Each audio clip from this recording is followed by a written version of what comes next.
Well, good evening. We're going to go ahead and get started this evening. Thank you all for coming to this important event, a town hall on education, and a conversation that we're going to have this evening on freedom of choice in schooling and education. My name is Michael Miller. I'm the president and CEO and founder of Discerning the Faith Ministries, also the founder of the Blue Oak Project. Um, my background is essentially in the tech industry, Department of Defense, a whole bunch of different things that I've been involved in. But one of my proudest things in my career has been to stand and take an oath to defend and protect the Constitution of the United States of America against all enemies, foreign and domestic, by serving in the United States Air Force.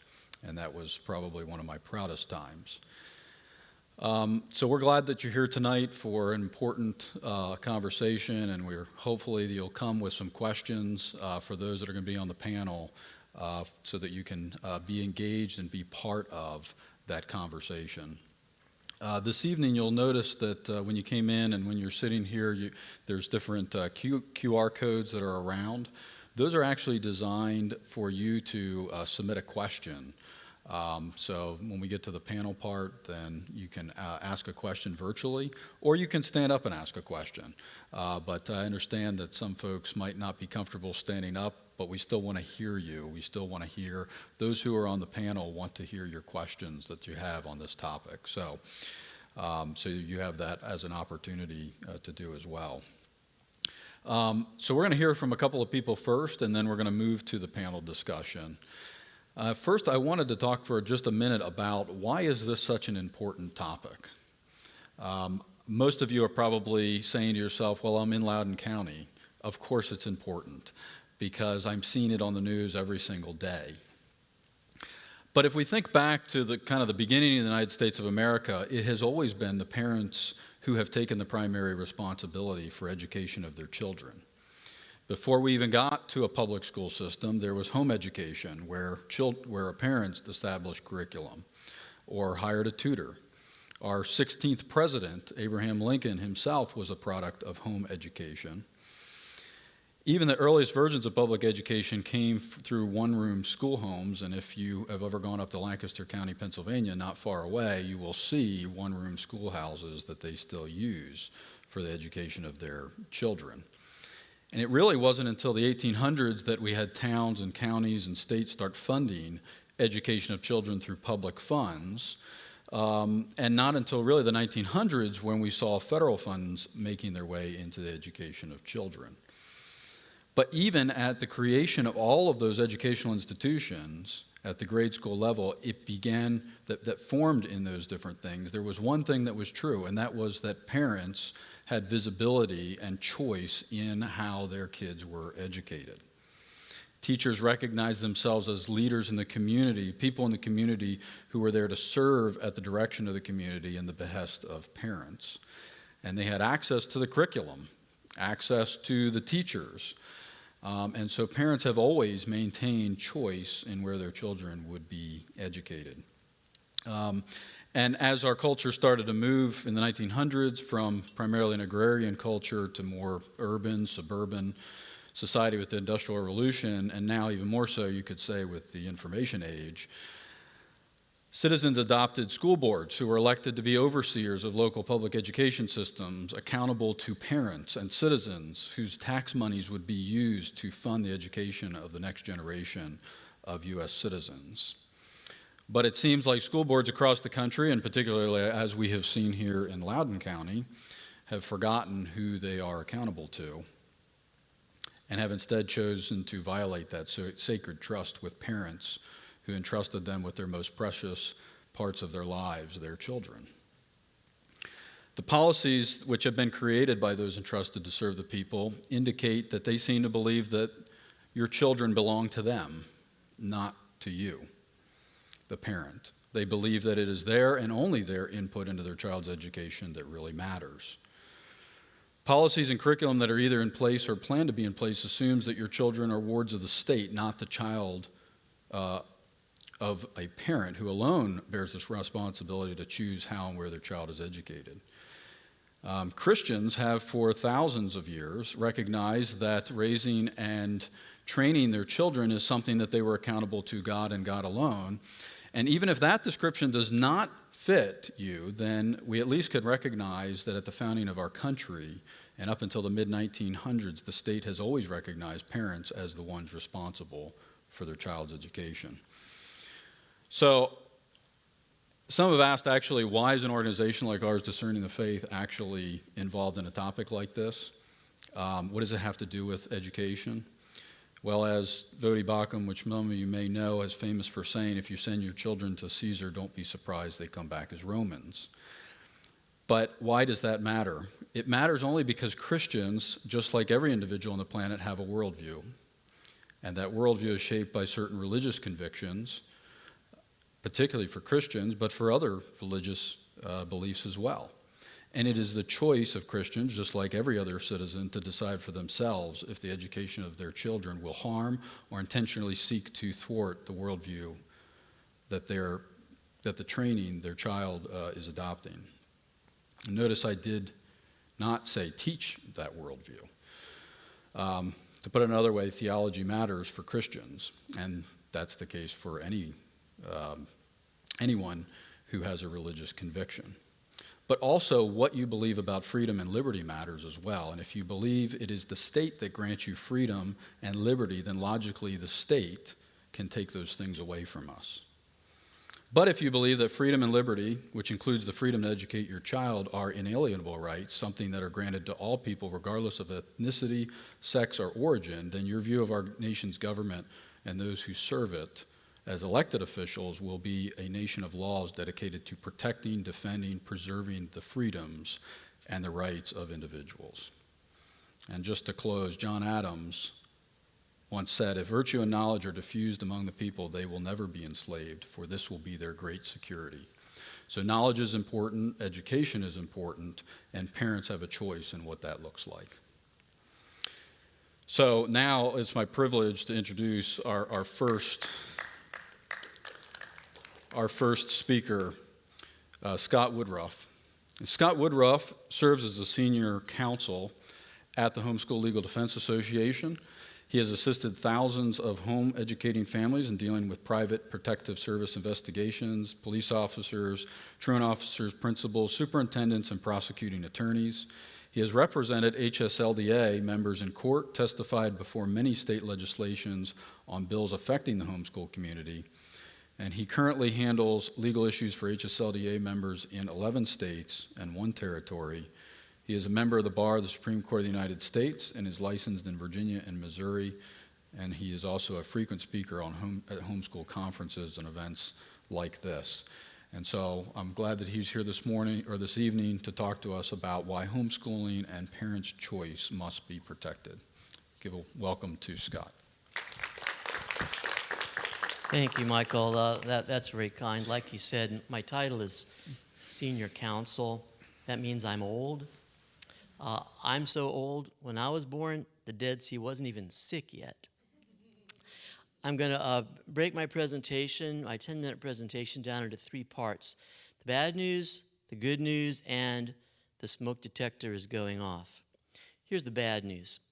In California in 2005, elementary school parents were shocked to find out that their children had been handed a questionnaire to fill out during school, and the questionnaire asked these elementary-age kids how often they thought about having sex and how often they thought about touching other people's private parts. The parents were not given any advance notice of this, but they eventually ferreted it out themselves, and of course they were furious. So they filed a lawsuit against their school district, Palmdale School District. They argued that the school had violated their right to raise their children as they see fit. Went up to the federal courts, all the way to the Ninth Circuit Court of Appeals, and by the way, that's just 1 notch down from the U.S. Supreme Court.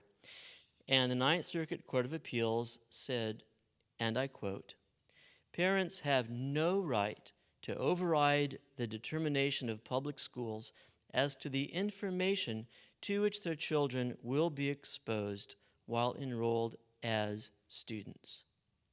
In other words, parents, your right to control your child's education is dropped down at the threshold of the public school door. That case still stands today, and believe it or not, that's actually accurate jurisprudence. Based on constitutional interpretations, that's a correct decision. That's the bad news. Here's the good news. Since 1983, Homeschool Legal Defense Association has been operating vigorously to make sure those parents, just like these poor parents in Palmdale, California, have the chance to really, truly, meaningfully educate their children without fear. When our organization was founded, there were people in jail for no crime other than educating their kids. Since that time, state after state has legalized homeschooling, sometimes through good court results, sometimes through legislative changes. The final big one was in Michigan in 1998. But as of today, homeschooling is legal in all 50 states, which is fabulous. And it's not just legal, but the freedom to homeschool is expanding. Let me talk about Virginia. I've been responsible for HSLDA's legislative matters for Virginia for about 20 years. During that time, homeschool freedom has never gone backwards. It has advanced multiple times. For example, when I first took this job to homeschool in Virginia, under one option, you had to have a college degree. HSLDA, partnering with HEAV, changed that to high school diploma. When I started, you had to describe your curriculum to the school system. HSLDA with HEAV and lots of families got that changed to just a list of subjects you plan to teach. Initially, public schools could turn you away if you wanted your child to take the PSAT. That has been changed, and now you have a right for your child to take the PSAT. And this is not a fluke. This is a very good representation of what's happening all over the nation. Homeschool laws have been advancing step by step, sometimes small steps, sometimes big steps, all over the country. And with one quirky exception, homeschool freedom has never gone backwards. Homeschool freedom is one of the huge success stories that people who love freedom can really talk about, and that is an awesome thing. Now, I want to talk about the smoke alarm. Some families in Detroit, Michigan were extremely upset that their kids were getting a terrible education. They filed a federal lawsuit, and they claimed that they had a federal constitutional right to an adequate education, a right that their children would share. A 3-judge panel said yes, children have a constitutional right to an education of a certain caliber. Well, this set off alarms because anytime a child is given a right, we know that kids can't exercise their own rights. So who is going to help a child exercise their right? It's going to be a government agent who comes in and says, okay, I think Johnny should do this. It's not going to be Johnny's parents. It's going to be a government agent who's obeying the dictate of his boss and his boss and his boss. It's not going to be the parent. HSLDA got involved, got that ruling wiped out. The case was subsequently settled. You may have heard of something called the UN Convention on the Rights of the Child. Same concept. The U.S. has not ratified that treaty, but if it does, it would give a 7-year-old, 8-year-old, 6-year-old the right to decide how they want to be educated. And that right would not be held by the parent, it would be held by a government agent obeying his boss and his boss and his boss. So that's the smoke alarm. And as time goes on, you're going to hear more about that threat. Now, the battlefields of that threat are going to be in the courts and in the legislature and in the public opinion. And as more speakers come forward tonight to speak, I want to encourage you to think about those 3 battlefields where freedom is going to be won or lost: the courts, the legislatures, and public opinion. Thank you so much. Thank you, Scott. Our next speaker, you may be familiar with as well, and that's Tyson Langhofer. Tyson serves as the Senior Counsel and Director of the Center for Academic Freedom with the Alliance Defending Freedom. He has represented college students and student organizations throughout the country in defending their freedom of speech, freedom of association, free exercise of religion. In the case Young America's Foundation versus Covino, he successfully represented YAF, Ben Shapiro, and California State University Los Angeles students in a lawsuit against university administrators for First Amendment violations. In the case Grace Christian Life versus Woodson, he successfully represented a religious student group at North Carolina State University in a lawsuit against administrators for violating their First Amendment freedoms when they prevented students from discussing religious topics because they did not acquire the university's pre-approval. And in most recent times, you may have seen him involved in his providing legal counsel for Tanner Cross right here in Loudoun County. So we're thankful for Tyson for joining us this evening. So, Tyson.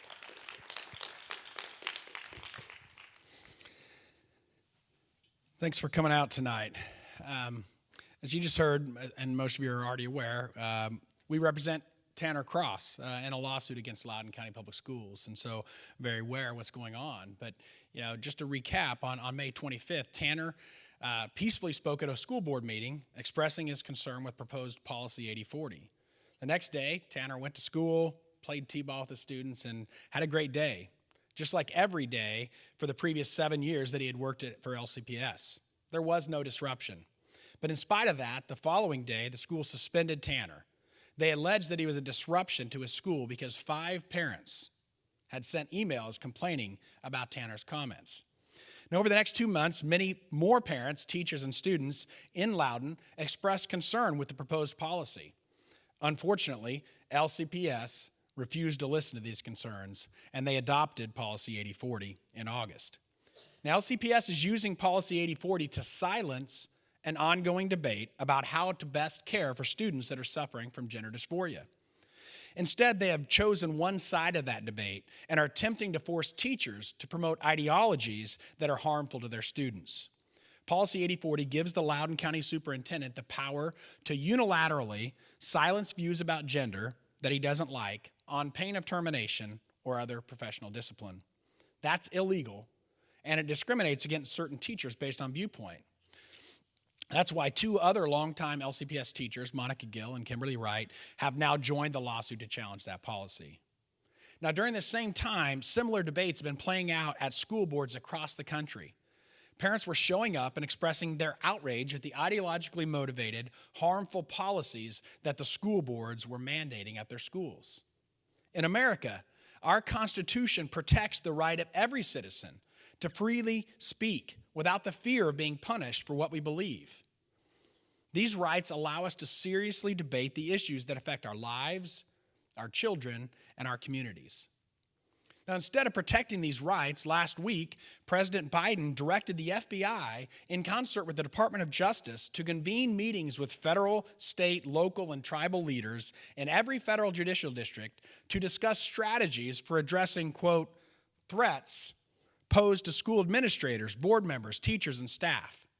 Now, the impetus for this directive appears to be a letter sent to the president by the National School Board Association.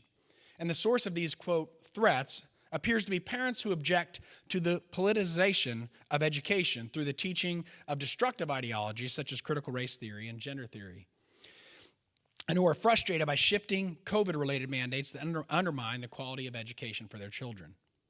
Now, no one condones threats, violence, or abusive behavior towards school board members. And yes, some parents across the country may have engaged in that. But those actions fall within the jurisdiction of local law enforcement. That the NSBA would demand that a significant part of the nation's domestic security apparatus be deployed against parents of school children is shocking. That demand, moreover, came unsupported by any facts that would warrant such an extraordinary mobilization of federal power against ordinary citizens. Now, it should have been politely but firmly rejected. Parents like those gathered here tonight expressing concern over CRT, gender theory, and COVID-related mandates in public schools do not qualify as domestic terrorists. Their protests do not warrant the involvement of federal law and intelligence agencies or the application of federal laws aimed at stopping, among other things, transnational terror organizations. Employing those powerful national tools against frustrated parents is a misuse of federal power. It vilifies largely peaceful, well-intentioned citizens who are seeking nothing more than to protect and promote the well-being of their children. And it chills the constitutionally protected speech of those who rightly object to ill-considered policies implementing radical ideologies like critical theory and debatable COVID-19 mandates on our nation's school children. Many parents, like everyone gathered here tonight and those watching online, are rightly concerned that the government has violated their fundamental rights to direct the upbringing, education, and care of their children. Our laws have long recognized that parents have a fundamental right to direct the upbringing of their children, including education. This should not be a left versus right issue. All government officials should respect what the U.S. Supreme Court called, quote, perhaps the oldest of the fundamental liberty interests. As a parent, you have the right to express those concerns to elected officials, and you shouldn't live in fear of the government punishment for doing so.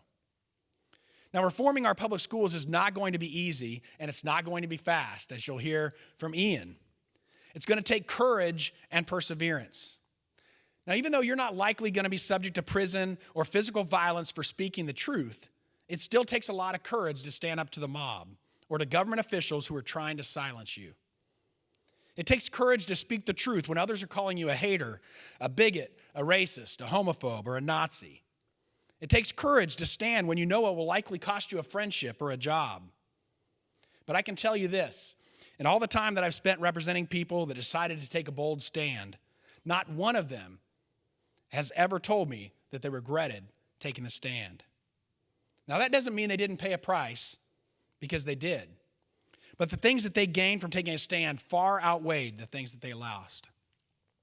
Hannah Arendt said, the ideal subject of a totalitarian rule is not the convinced Nazi or the convinced communist, but people for whom the distinction between fact and fiction and the distinction between true and false no longer exist.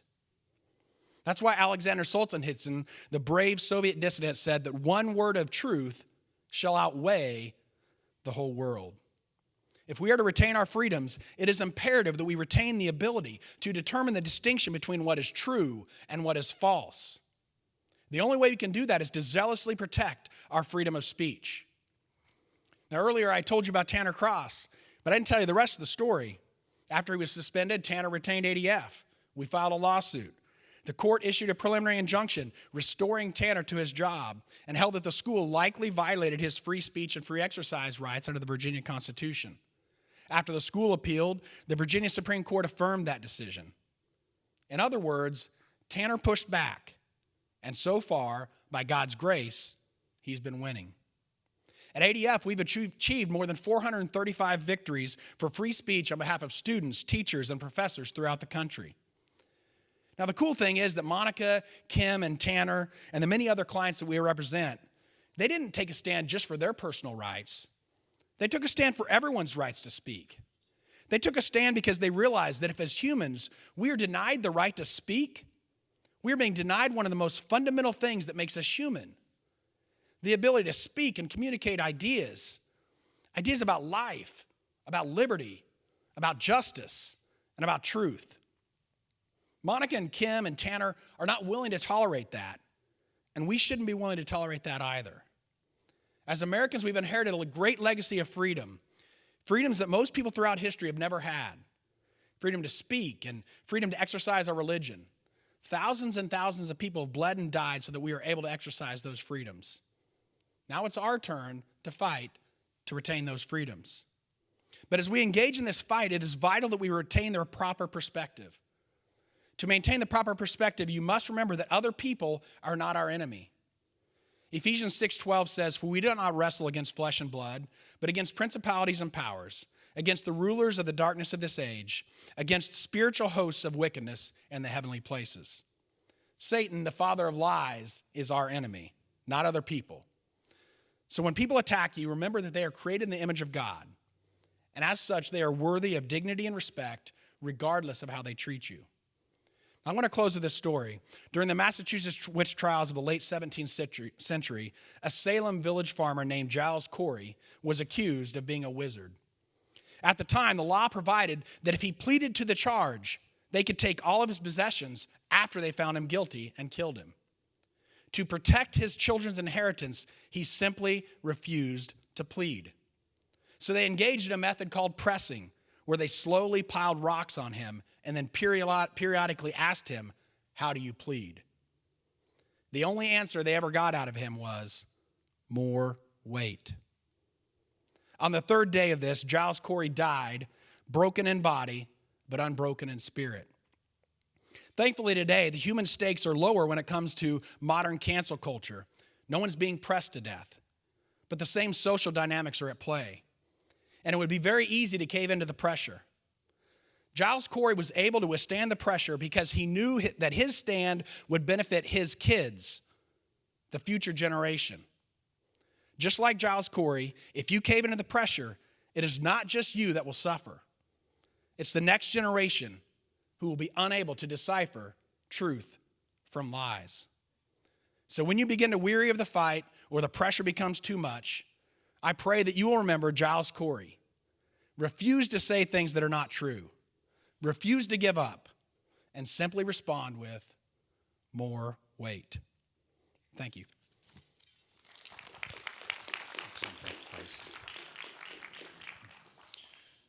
Excellent words, Tyson. Thank you. Well, our next speaker, I actually met at a school board meeting. I think that's where we met. Several months back, I think back all the way to March, when we started seeing things go on. I've lived in Loudoun County for 11 years and start to see that things are going not so great in Loudoun County schools, and particularly at school board meetings. And so decided to start going to school board meetings myself, where I met a whole bunch of parents, just concerned parents. I mean, myself along with others, we're literally getting off of conference calls with our jobs so that we could attend school board meetings. And that's how it started. And it has become, has started and turned into something more than that, and something that what Tyson mentioned about standing up for the freedoms of not just yourself and for your children, but for the rights and freedoms of other parents and other citizens in this county. And so Ian Pryor started Fight for Schools. He's the executive director of that. He's also the co-founder of dailymalarkey.com, which I would encourage you to go and subscribe to if you haven't already. Always some nice little things that come out on that, not only informative, but also might give you a little bit of humor in the middle of the day as well. He is also a former senior official in the Trump Department of Justice, and he has been very active involved in promoting parent involvement and parent choice in deciding the education of our children. Please welcome Ian Pryor.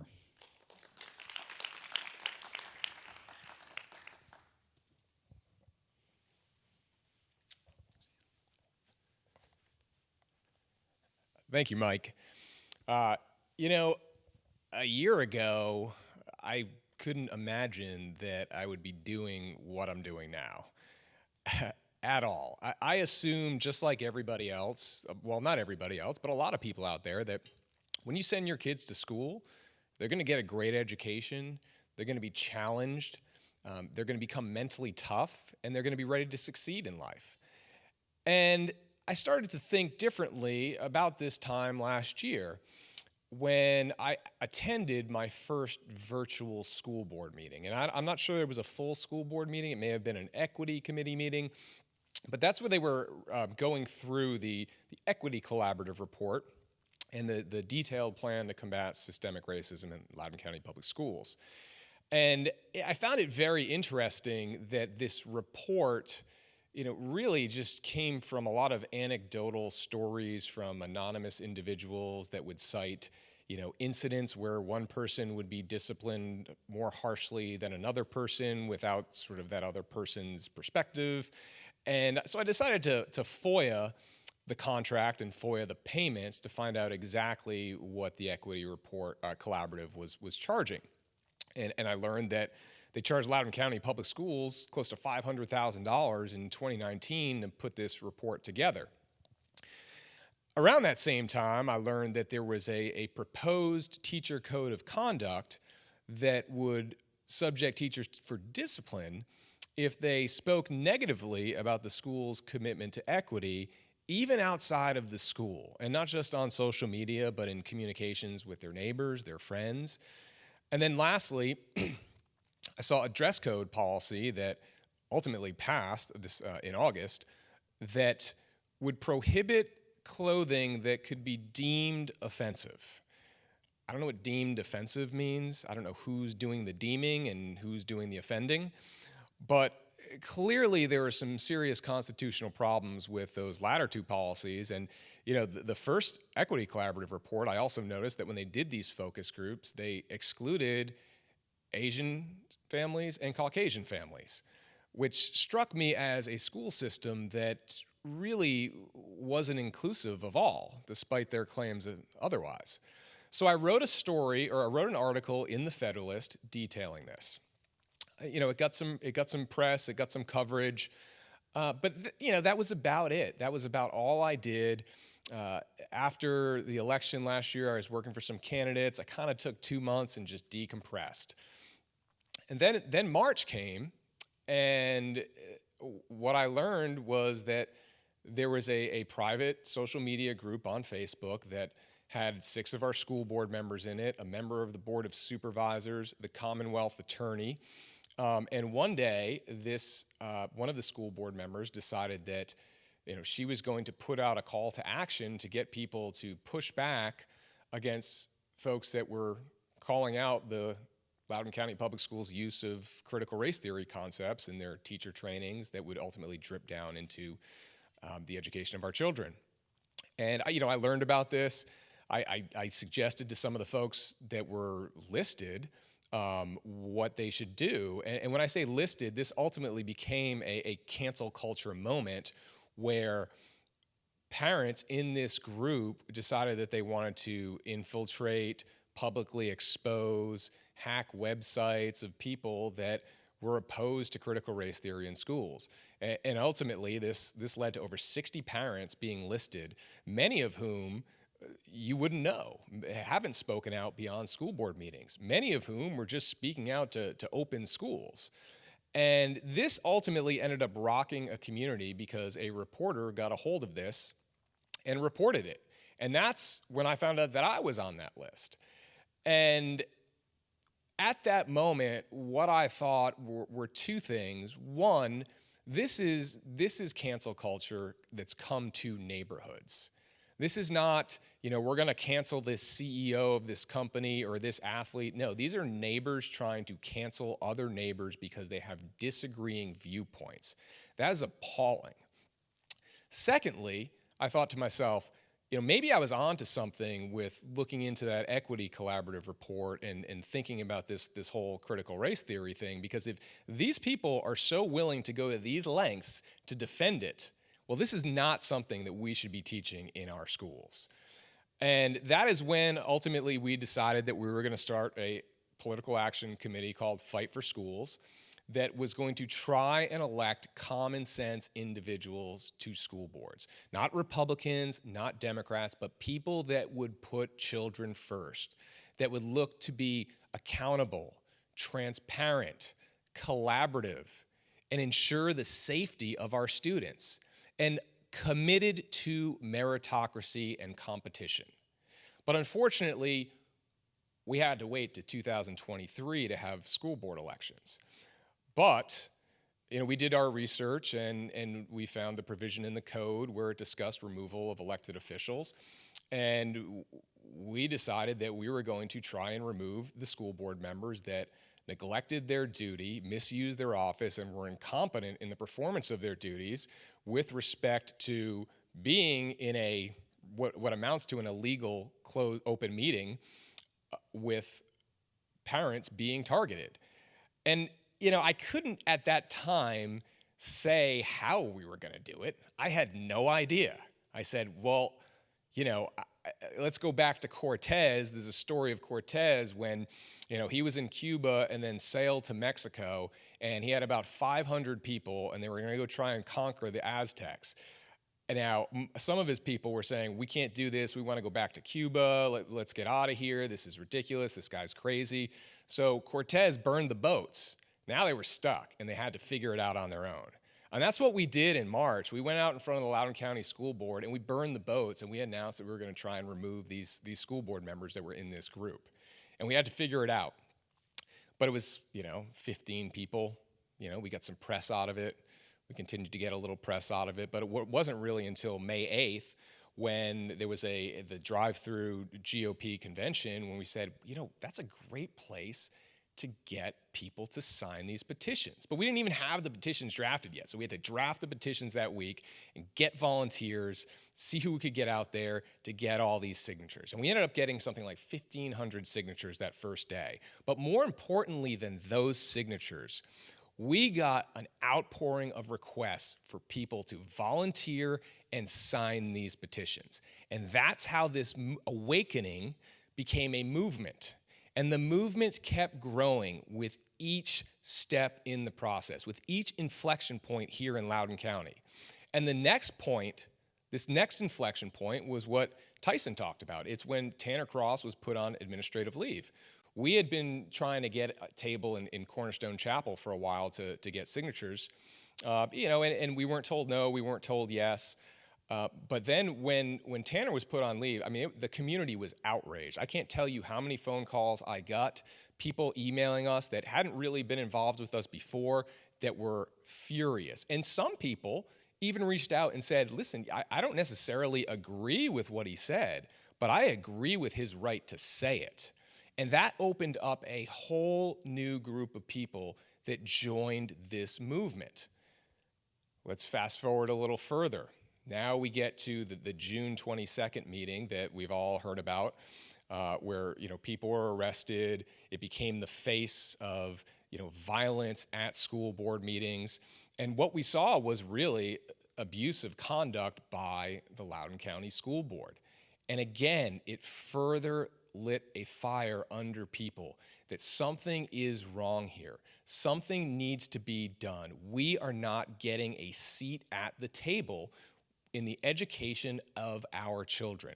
We are just being met with vitriol, insults, dismissed.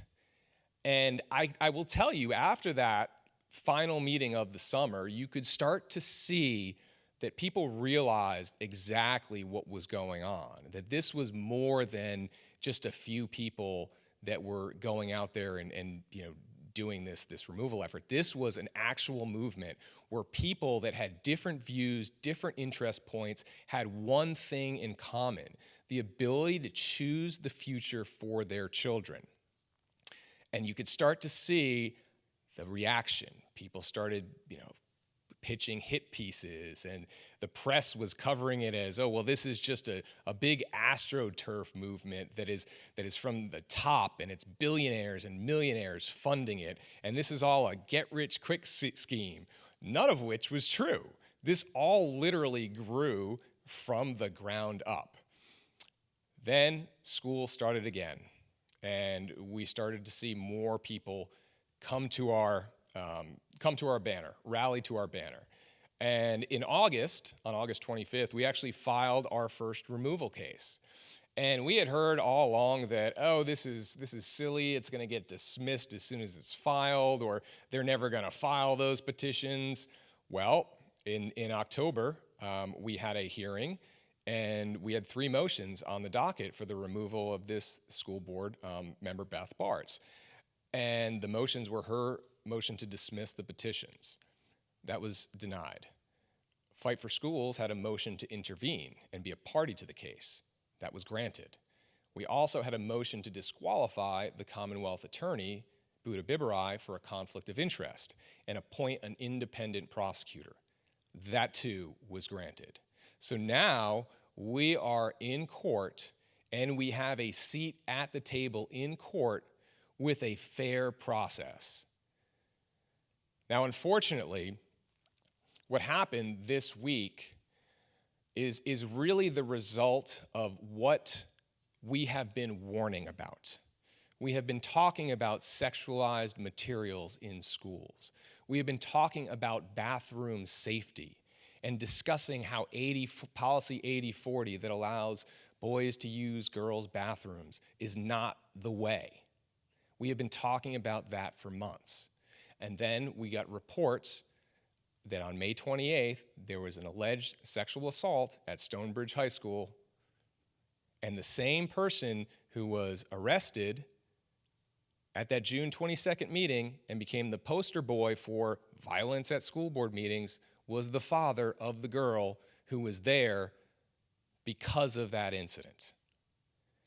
What we also learned, and was confirmed by the Commonwealth Attorney, is that the alleged assailant also allegedly assaulted a second girl last week at a different school. This is a failure of government at every level, but it's not a failure of government at the Department of Commerce or the Department of Agriculture. It is a failure of government at our local school system. They are supposed to be keeping our children safe, and they have not done that. But fortunately,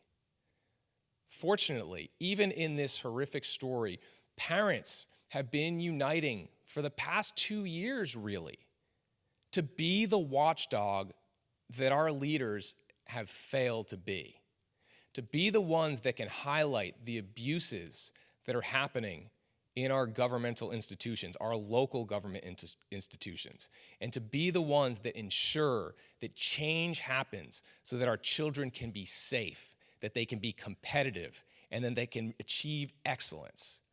But whatever happens, wherever this ends up, whether school board members are removed, whether there's a new superintendent or a new administration, whatever happens with elections, the fight is never over.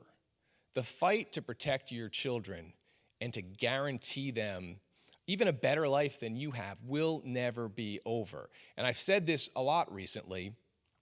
What we've seen from Loudoun County Public Schools is they are fighting our fire with fire of their own. But our fire is not going to burn out because our fire is based on being a parent. So that fire will never be extinguished. Their fire is limited to their role in public service and how much they want to be political. So they have picked a losing battle, but we have to make sure that no matter what, we continue to focus on having, as I said, collaboration, choice, transparency, accountability, safety, meritocracy. And we can't stop the fight. Sam Adams, first patriot, really the spark that lit the American Revolution, somebody once said to him, "Sam, what happens when you've vanquished all your enemies and you have no more fights?" And he said, "Well, once that has happened, I will immediately have new enemies and new fights to engage in." And that is how we have to look at things. No matter when we have victories or defeats, we need to keep fighting for our children no matter what. Thank you.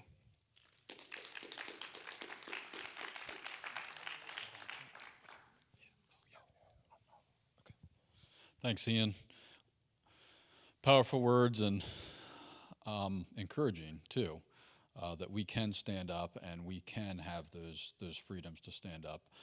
I'm going to invite now the rest of our panelists to come up here, and we'll move into the next segment. And as they're doing so, if you have questions, we will be taking those. Like I said, again, you can just stand up and ask your question when we get to that point, or you can submit it via email. Again, you just scan the QR link with the camera, and it will it'll allow you to send an email. So I'm going to give it to you first.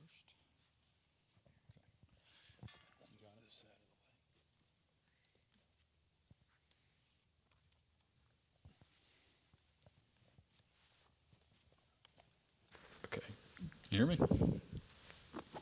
It's a little loud, but okay. So, some of these they've already spoken, but I want to introduce a couple of new folks that are up here now, and allow them to just give you a quick 30 seconds on who they are. We'll start with Scott Pio, who has spent some time as a software engineer, right?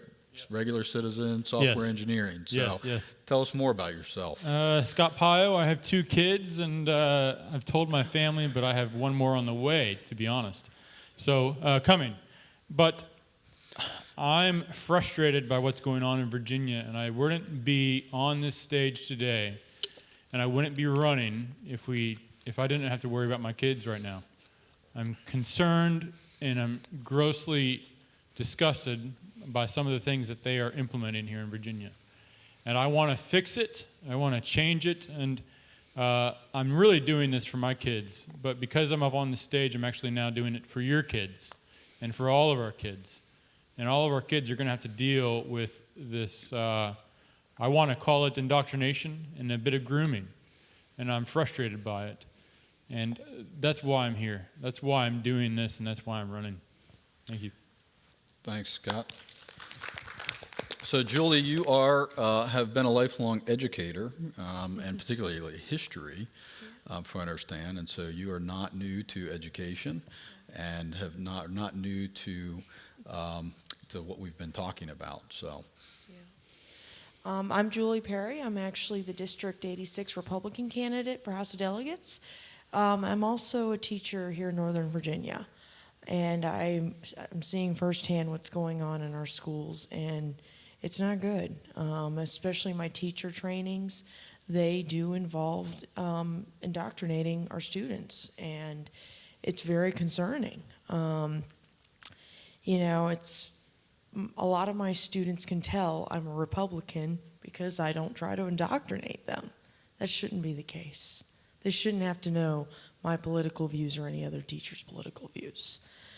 But I'm running as a teacher because I care about my students and everybody's child. I'm also running because I want to be a voice for all the teachers out there that are afraid to speak up or terrified of retaliation. So I commend Tanner, Laura, and Monica Gill for standing up. They are true heroes. Thank you. thanks, Julie. Gina, you are actually the proud wife of a retired Marine Corps officer, so spent time. The saying is those who are in the military are not just those who took the oath, but the spouses that support them as well. Yeah. So, Correct. yeah. Yes. So my husband and I, we have 5 children. My oldest son, who's now 20, did 1 semester of kindergarten in public school, and then we decided to homeschool. And I homeschooled my own children for over a decade, and I have also taught in classical Christian schools as well. And so our family has utilized public, private, and homeschooling. And like Scott and Julie, I'm running in the 2nd District of the House of Delegates because I am very concerned about the future of my children and the future of the students that I teach. I have grave concerns. And the writing has been on the wall for some time, and I am pleased to see that so many parents are now rising up, seeing what's going on, and taking action. Because this is our children. This is the future of our country. And to be honest with you, until we get a grip on what's going on in education K through 12 education in our country, we will continue to have these same battles. So education it's really a passion of mine because it's so much more than just pumping knowledge into a kid's head. It molds the person. It molds their soul, and it teaches them how to see the world and their place in the world. And that's powerful. I think we've underestimated how powerful it is.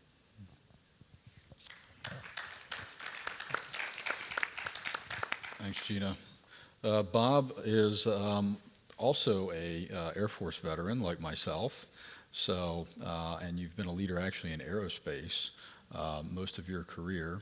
And so, Bob, why don't you maybe fill in some of the details? Okay. Yes, I've had a career in aerospace. I was a vice president at Northrop Grumman. I didn't like retirement. I went back to work. I was vice president at Booz Allen Hamilton.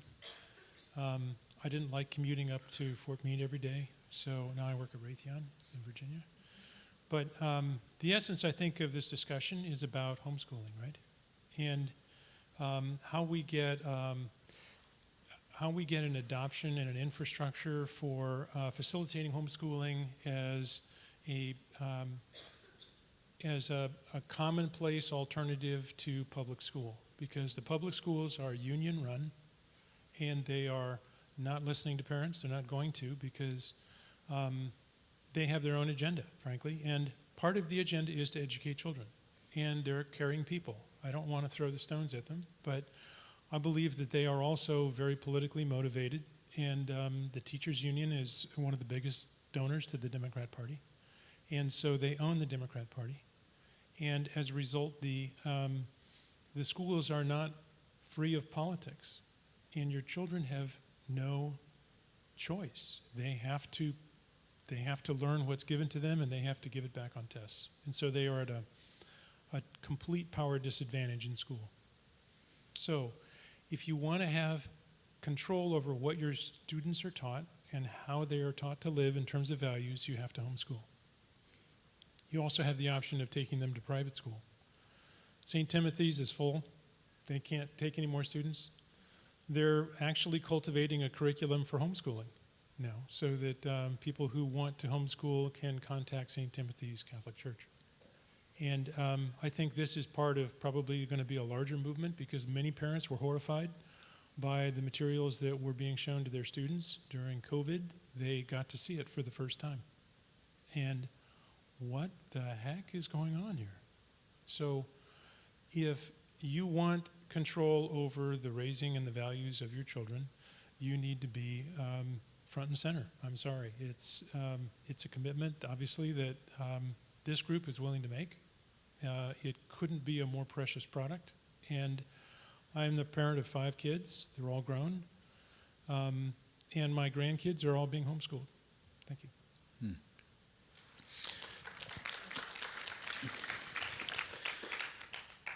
So, you mentioned about homeschooling, and, we want people to have the choice to be able to homeschool their children or put them into private school. At the same time, I think we would say we don't want to just also abandon public schools as well. I mean, there are millions of dollars that flow into that. There are parents out there who are also concerned, that think of the single mom or dad who do not have an opportunity to homeschool as well. And so really, we want to be able to provide choice overall, right? Choice of, no, I do want to homeschool for whatever reason. No, I do want to go to private school for whatever reason. And if not, I want the public schools to be able to also provide that education. But now we're seeing all of the, you guys mentioned a few of them, some of the reasons why. I mean, just looking at it statistically, the Loudoun has reported that their enrollment for last year is down from 81,000 to 81,318 students. Their expectation was that it was going to be 87,000. I mean, you look at the growth of Loudoun County, it's a big county. It's growing. It's expanding, which is a drop in 8% of what their expectations are. And at the same time, you also have people who homeschooling. There's an article that came out of fee.org website that said that homeschooling has doubled since 2020 and has tripled since before the pandemic. So why are we seeing so many parents withdraw their kids and choose this alternative? Maybe Scott, you've got the microphone. Do you want to start? Yeah, sure. The U.S. Census Bureau periodically does surveys, and prior to COVID, their data showed that about 3% of Americans homeschooled their kids. Their latest survey showed it was 19%. That is huge. Now, that's just a survey, but that's pretty phenomenal data. In other words, homeschooling has become mainstream. People are now homeschooling who just view themselves as normal. Back in the old days, you had to kind of feel like a rebel, like a nonconformist, like a hippie, if that word is still in common parlance. But today, homeschooling has become totally normal. People know it's legal. People know they can do it, and they are going for it. One person applied to join HSLDA and told me, quote, "The online public school program is a dumpster fire. My kids tell me they learn more in one day of homeschooling than in a week of public schooling." Anybody else want to? Let's see, I mentioned my kids are in homeschool, and I was surprised to learn that you can accomplish in 3 and 4 hours of homeschooling what you spend all day in public school on. And so I don't know if this is your experience. I haven't done it myself, but if this is the case, then that means that there's some actual value, some tangible value in homeschooling that we should be taking advantage of. I've personally heard from one of my constituents that you can actually graduate homeschoolers faster than you can someone in the high school or middle school. So that means at 16 years old, your homeschooler could certainly go to college or a trade school and not even be out of the house yet.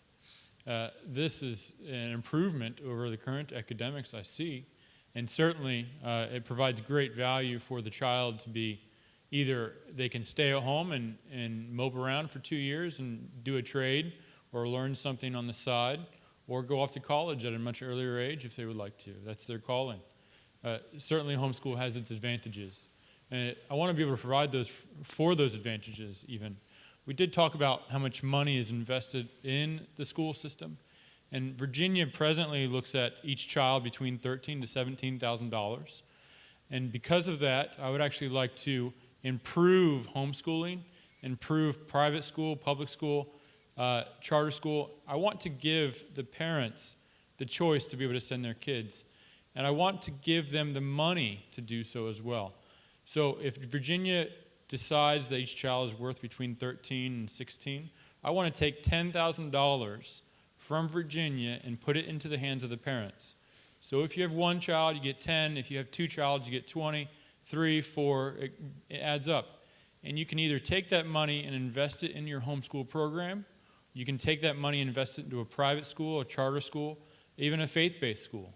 It's not against these places. The biggest problem I see for being able to take your kids out of the public school system is really reliance on money. I want to help alleviate that and remove this firewall. The money is the biggest concern for me.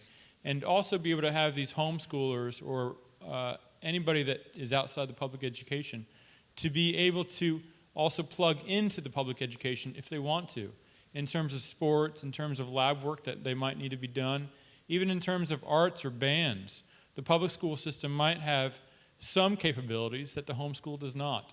And to be able to take this $10,000, plug it into the homeschool system, and allow the parent to choose and decide where they can place this money, maybe give $1,000 back to the public school system for doing lab work or doing other types of extracurriculars in the public school system.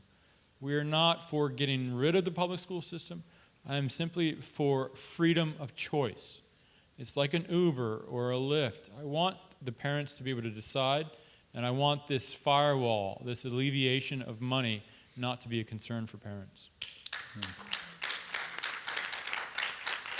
So I think some of that, and you can, has to, that type of system we're talking about, as I've heard one person put it, you could put the money in the backpack of a child, right? And it follows them, right? It goes along with that. I've heard that analogy used previously, even 10, 15 years ago, we were talking about something along those lines.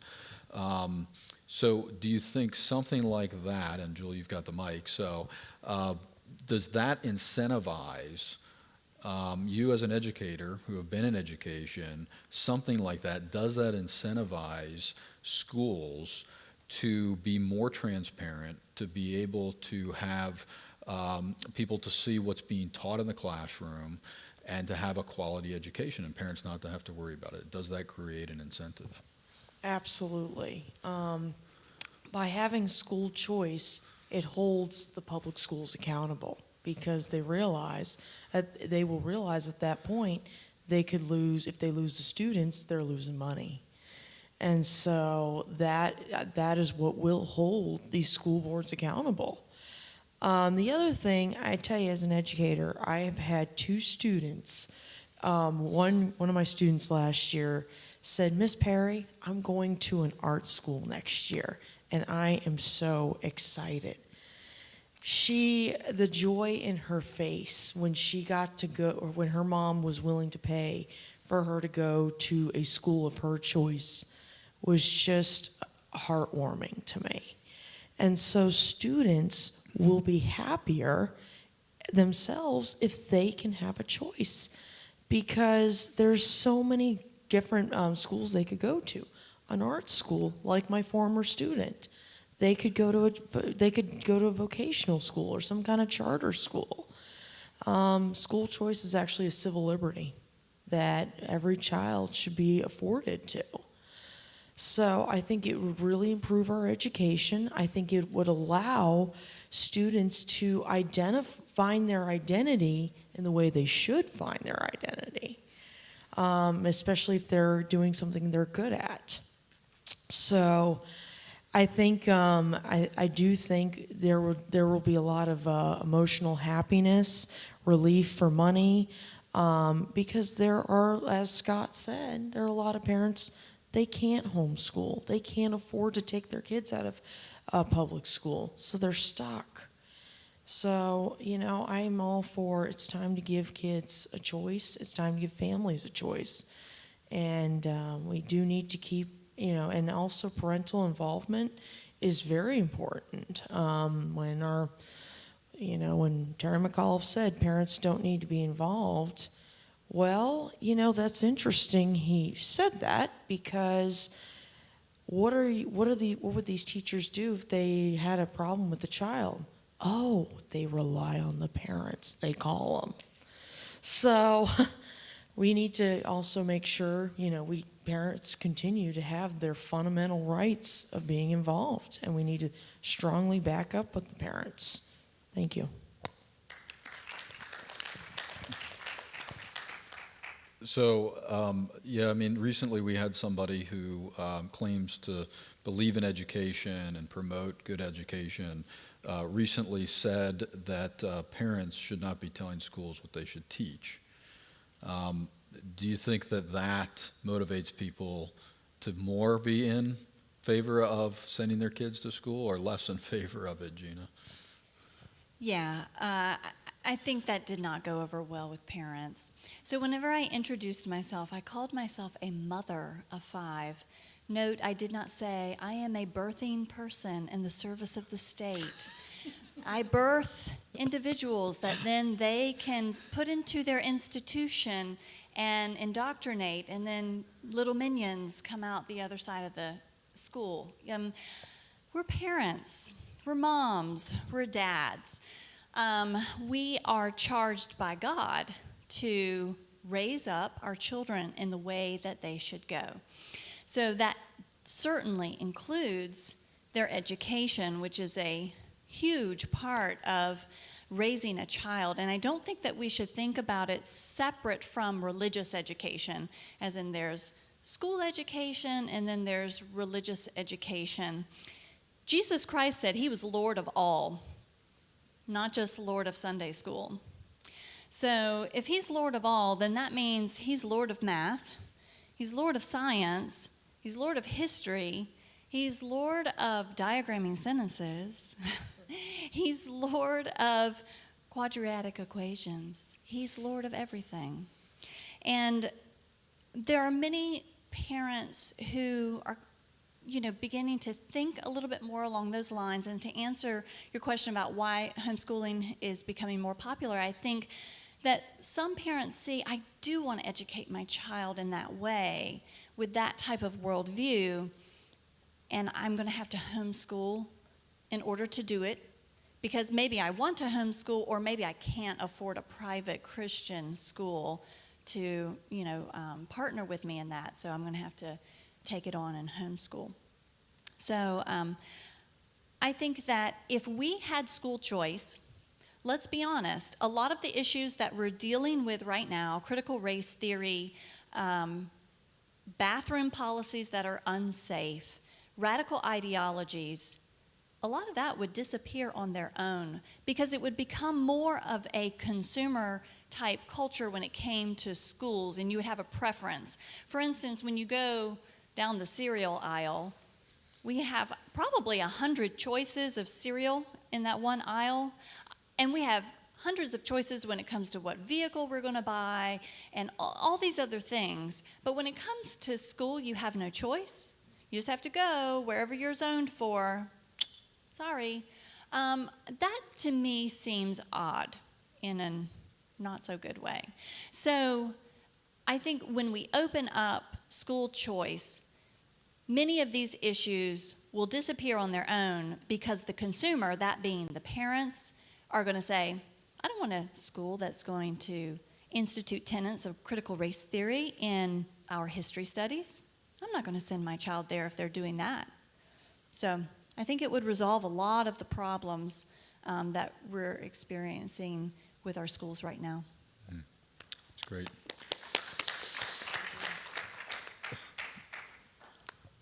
I'd just like to point out that you Republicans are going to be in a lot of trouble with the teachers union. I have a response quickly to that remark. If you can imagine for a second, if you have a teacher at home or a teacher in the school, and you give them $10,000 per child that they teach, let's say you have 5 or 7 or 8 children in a home learning 11th grade material, or in a home learning 5th grade material, and that money follows the child, that teacher can leave the public school system or stay and decide to teach in their home. And $80,000 to $100,000, that is quite a teacher's salary. A lot of this money goes to administration. And the teachers' union, the union itself might be upset, but individual teachers all across the state of Virginia will greatly think about if they can earn $80,000 to $100,000 just by teaching 8 to 10 kids at home. My expectation is there will be an explosion of new schools all across Virginia. It won't just be about the public school system anymore. There'll be schools popping up all over. Parents and people and teachers in their homes teaching.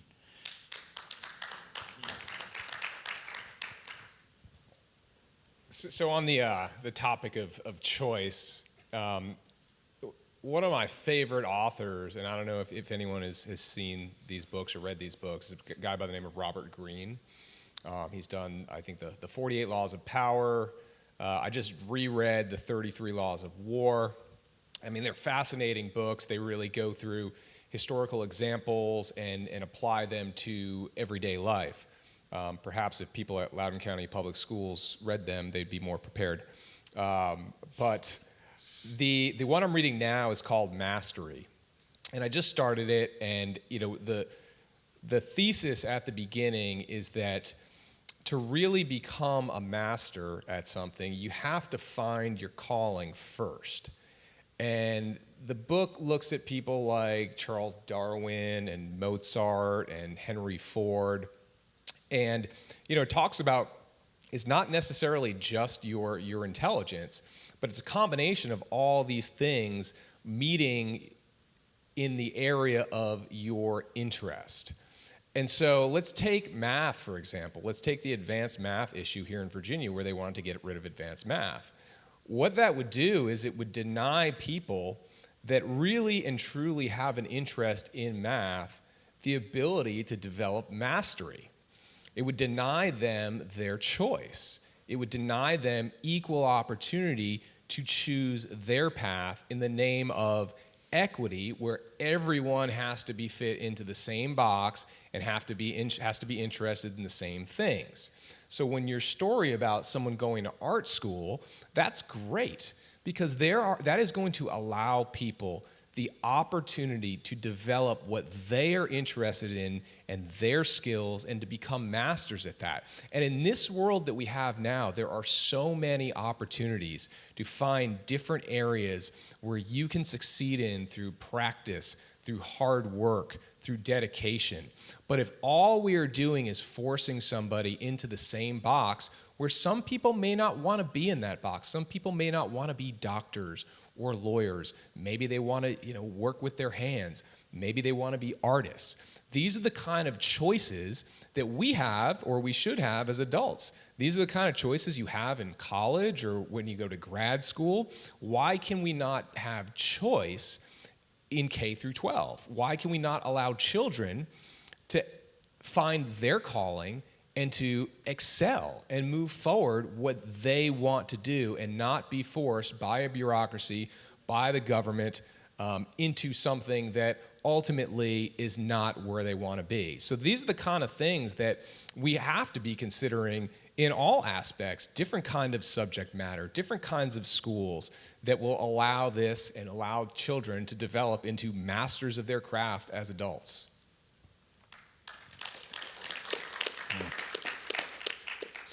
So I'm going to take great words from everybody. I'm going to take a few questions that we've gotten from folks here who have submitted it virtually.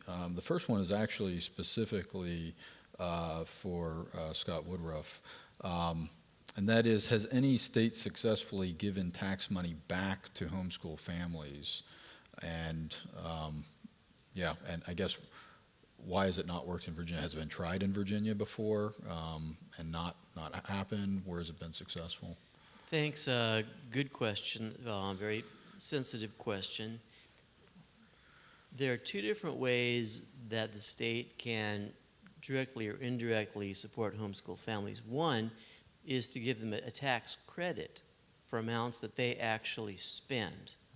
Tax credit is you keeping your own money. That's money that never went into a government coffer. It's money that stayed in your wallet because it was a tax credit. That kind of a program, a couple of those already exist around the country. Those are working fine. The other way to do it is for the government to take money that's already in its bank and send it to people. That kind of a program concerns me, because when government money leads, government control will follow. And so we are not supportive of the idea of government money coming to homeschool families. We have been fiercely independent in the homeschool movement ever since it started. When we go to the legislature, we don't say, please give us money. And it actually shocks a lot of lawmakers. We say, please leave us alone, please cut the red tape. And so as soon as homeschoolers start to go to the legislature and say, please give us money from the government piggy bank, they're going to say, sure, we'd be happy to. Now, we'd like you to include these subjects in your program, and we'll check up on you a couple times a year. And so, yes, I know money's an issue, but the way I see it, protecting our independence is so valuable that it's worth not supporting the idea of government money coming to homeschool families.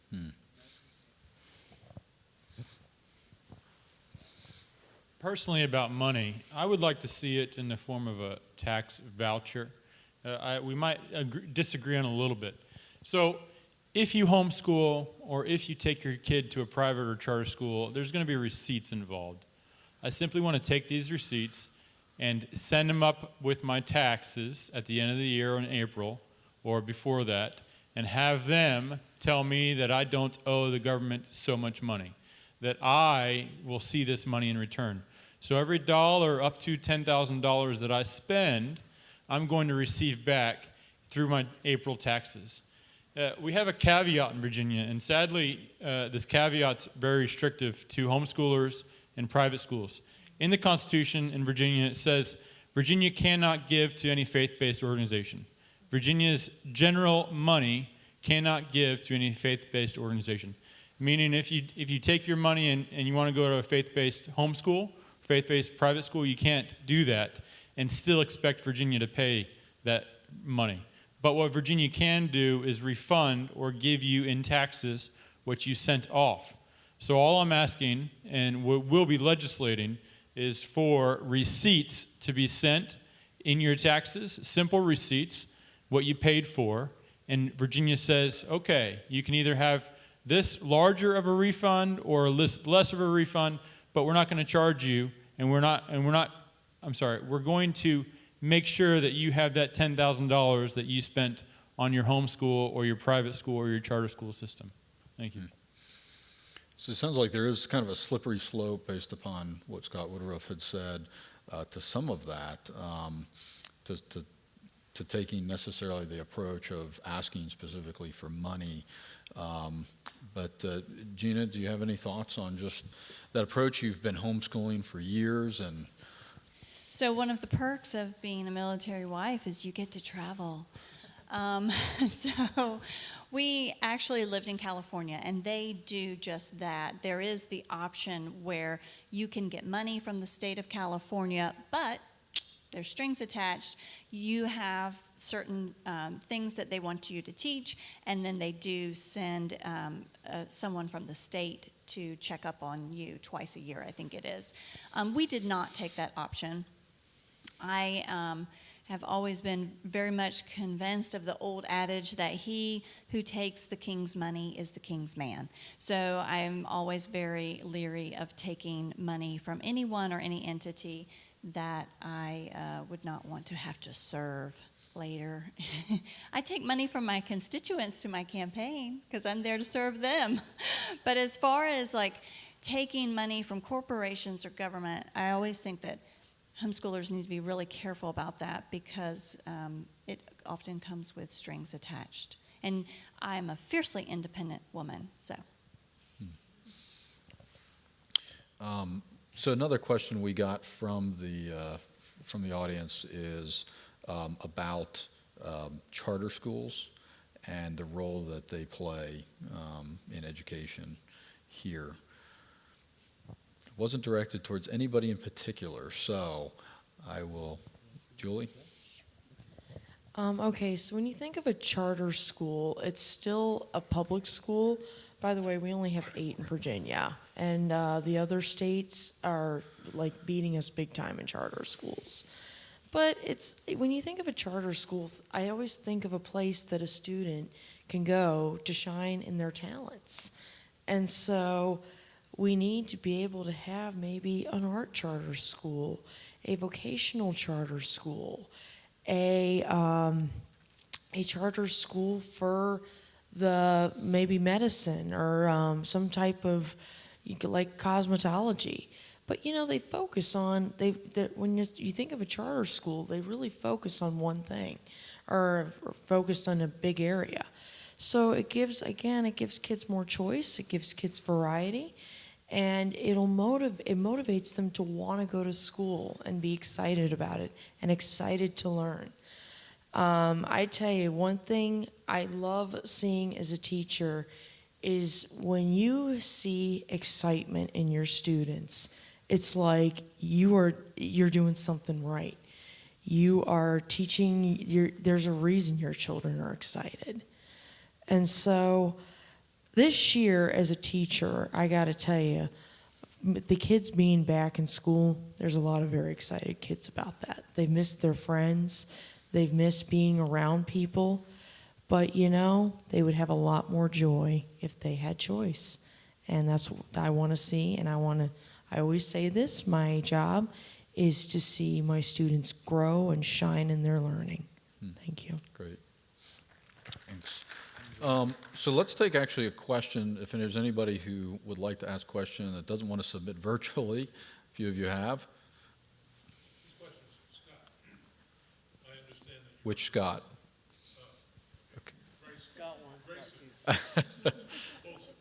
Okay. I understand that you represent homeschool, and that that's the most important thing to you. However, it does not address the folks that are very young, very poor, don't have the money to homeschool. Maybe they work 2 jobs and don't have the time. So I kind of like what Scott number 1 said. And my question to you is, do you have a solution for those people other than, that really don't have the time or money to homeschool? So the question from the audience is, what about the people who don't have the time or money to homeschool? What can we do? What should we do for them?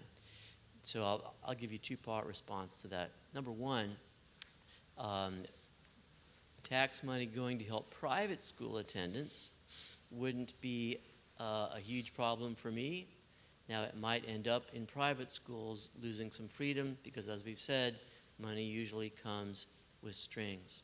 My second part of that answer is that homeschooling, the cost of homeschooling has gone way down. There are free curriculum programs you can get out there. When we last checked, probably 10 years ago, the average amount of money a family spent on homeschooling was $500 a year. That's not a whole lot. I mean, think of what's available in libraries. Think of what's available online. There is an immense amount of education you can do for almost nothing. Now, that doesn't address the fact that in some situations, a parent may have to forego a career or a second income. And I totally understand that it can be unusually difficult for a single parent. I know single parents who've homeschooled, and it's tough, and it's unusual. But Homeschool Legal Defense helps those parents as well. It can be done. I went to a homeschool conference once, and 2 folks walked up to the Homeschool Legal Defense booth, and they said that they were both legally blind, but they were homeschooling their kids. I have known people in incredibly difficult situations homeschool their kids. Parents have such an incredible devotion to their kids, they will give up anything to give their kids a chance for a better life. And once a parent believes that homeschooling is the way to give their child that chance for a better life, they will do anything. Thank you, Scott. I can respond Yeah. very quickly. My freedom, my bedrock is personal freedom and personal liberty. Everybody needs to have it. Everybody should have it. You know those lines politicians like we aspire to be, sadly? Those lines they draw around the schools?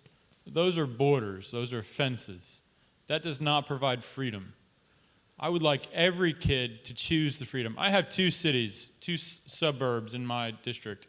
One is Sterling and one is Ashburn. Sterling has C, D schools in it. Ashburn has B, A schools in it. I want no lines. I want no walls between Sterling and Ashburn. If a parent wants to take their 10 grand or their child to an A school, they should not be restricted by this political line that someone decided to draw. It's about freedom for me.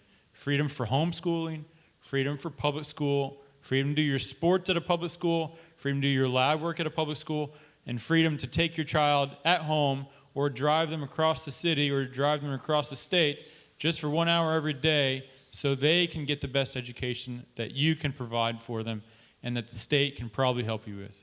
It's very important. Freedom is the most important piece for all of our education. Yeah, it's good. I think what you're talking about is, I mean, we're not saying, and I don't think HSLDA has said, and I've been familiar with the organization for quite some time, is saying everybody must homeschool. That the way of the future, and Scott can correct me if I'm wrong, but that the future is everybody must do this, right? That's not what they advocate and promote, but rather that they will help you if you are deciding, if you're making that choice to homeschool, that they will help you with doing that. And so it's about freedom of education, making that choice to be able to, how you're going to educate yourself, your children. Yeah.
So it sounds like the question is twofold. One is you have a lot of teachers who have kind of limited resources. They're having to take on a lot of responsibilities as they educate children in the classroom. I'm assuming that's maybe something to do with class size and things like that, maybe not as many resources available to them.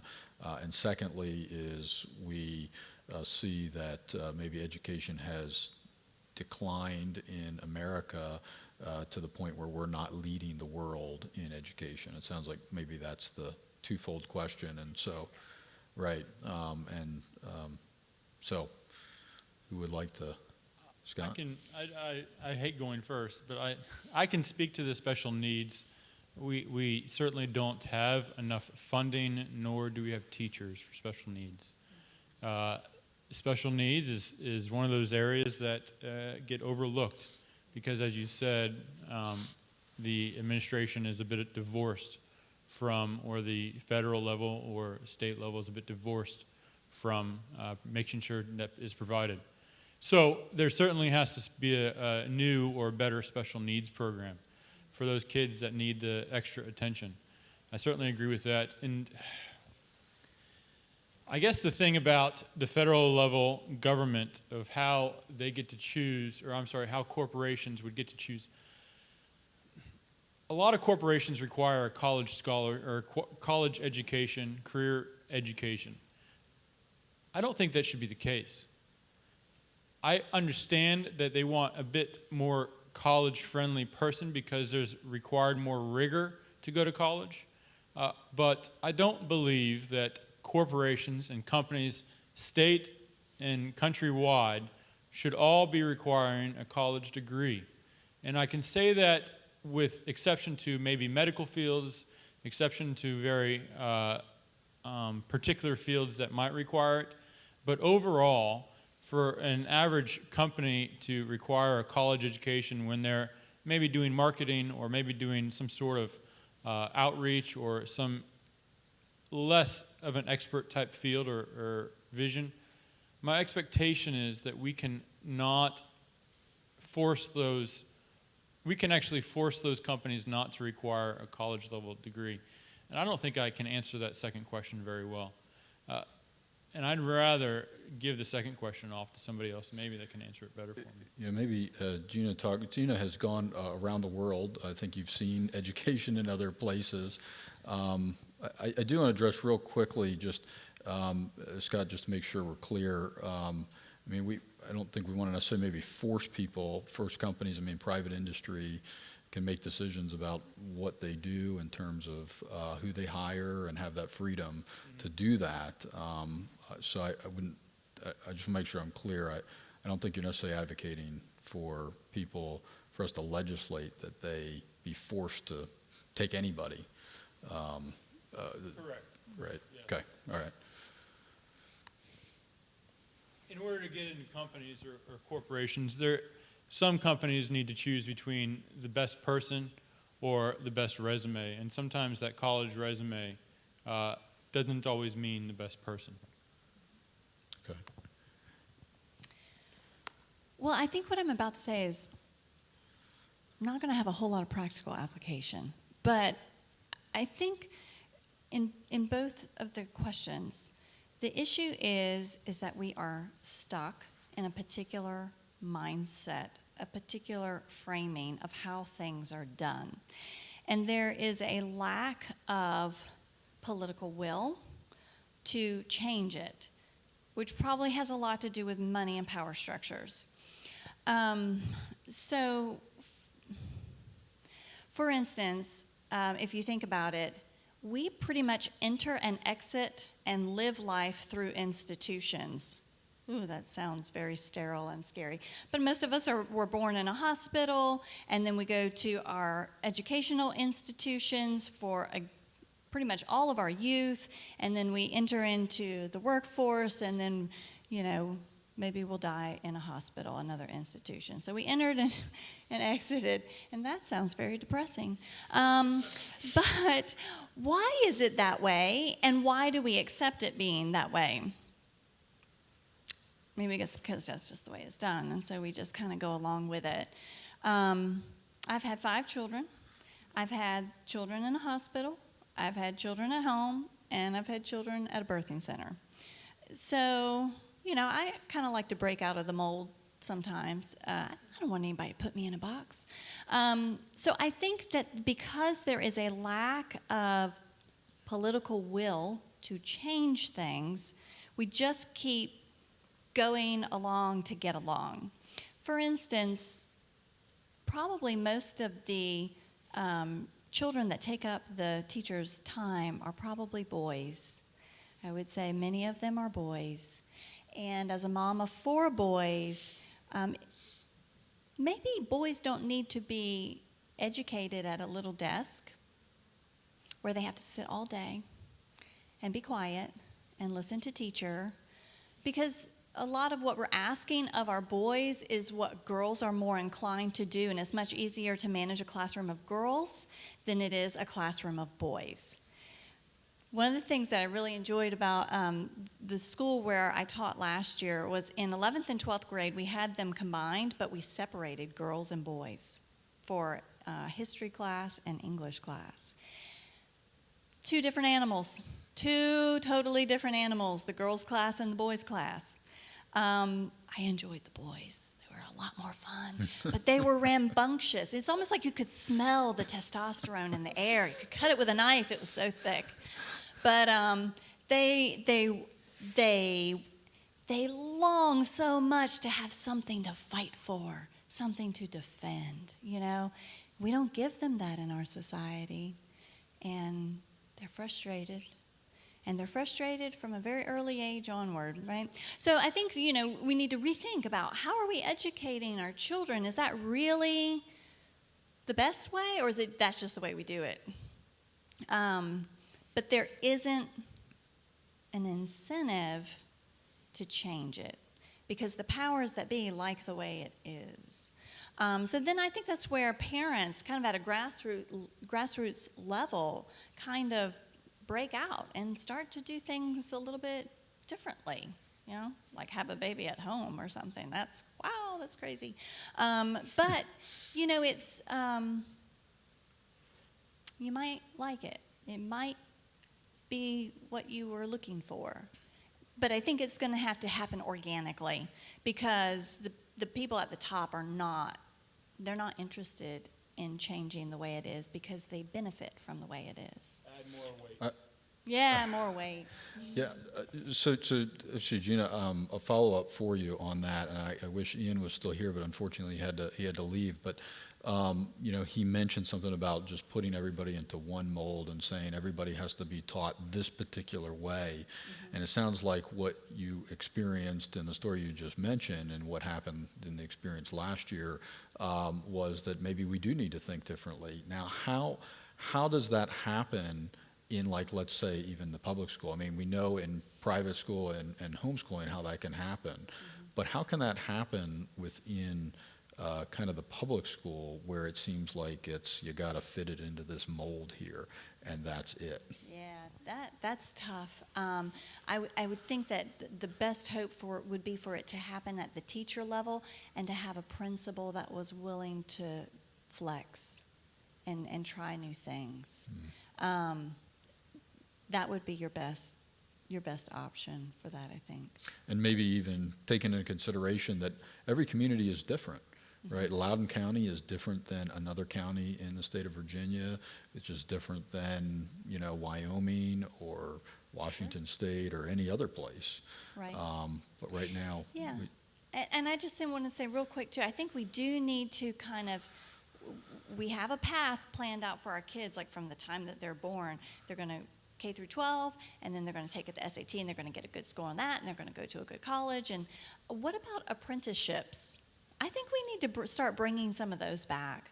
I think there's a lot of young men and women who would really gain so much from apprenticeships. Yeah, just kind of thinking outside the box. You may be aware that in the realm of special education experience and law, there's this concept that schools have to make reasonable accommodations for the child's needs. So if a child is classified as, you know, one of these various things, then the school has to make reasonable accommodations.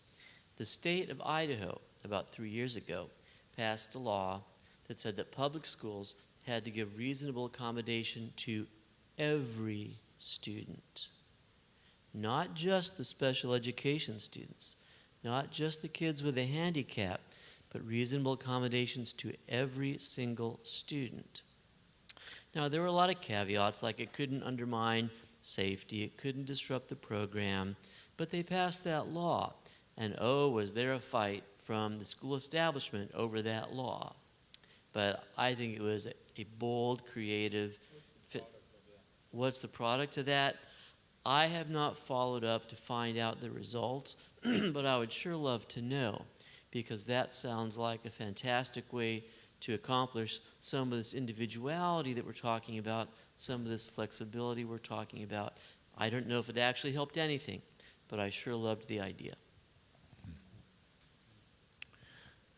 All right, so, okay, well, we have that time for maybe two, definitely one, but I'll start with you, sir.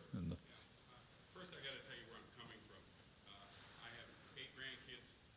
6 of them are homeschooled. I got one who's got 1570 on her SATs, is an engineering student, female engineering student at Liberty University right now, and one who's climbing trees doing tree work, learning how to do that. That's one area. But I also come from the school choice movement under the Reagan administration. I spent a lot of time working with Chester Finn, who was one of the assistant secretaries of education, trying to look at putting school choice in throughout. I was working in Connecticut at the time, and there's a whole history back in the 80s of what happened in school choice that I commend you to look at. There's some great examples of what happened in New York City, for example, and we can show you a lot of that, how that works. But that's a long road. That's going to take a long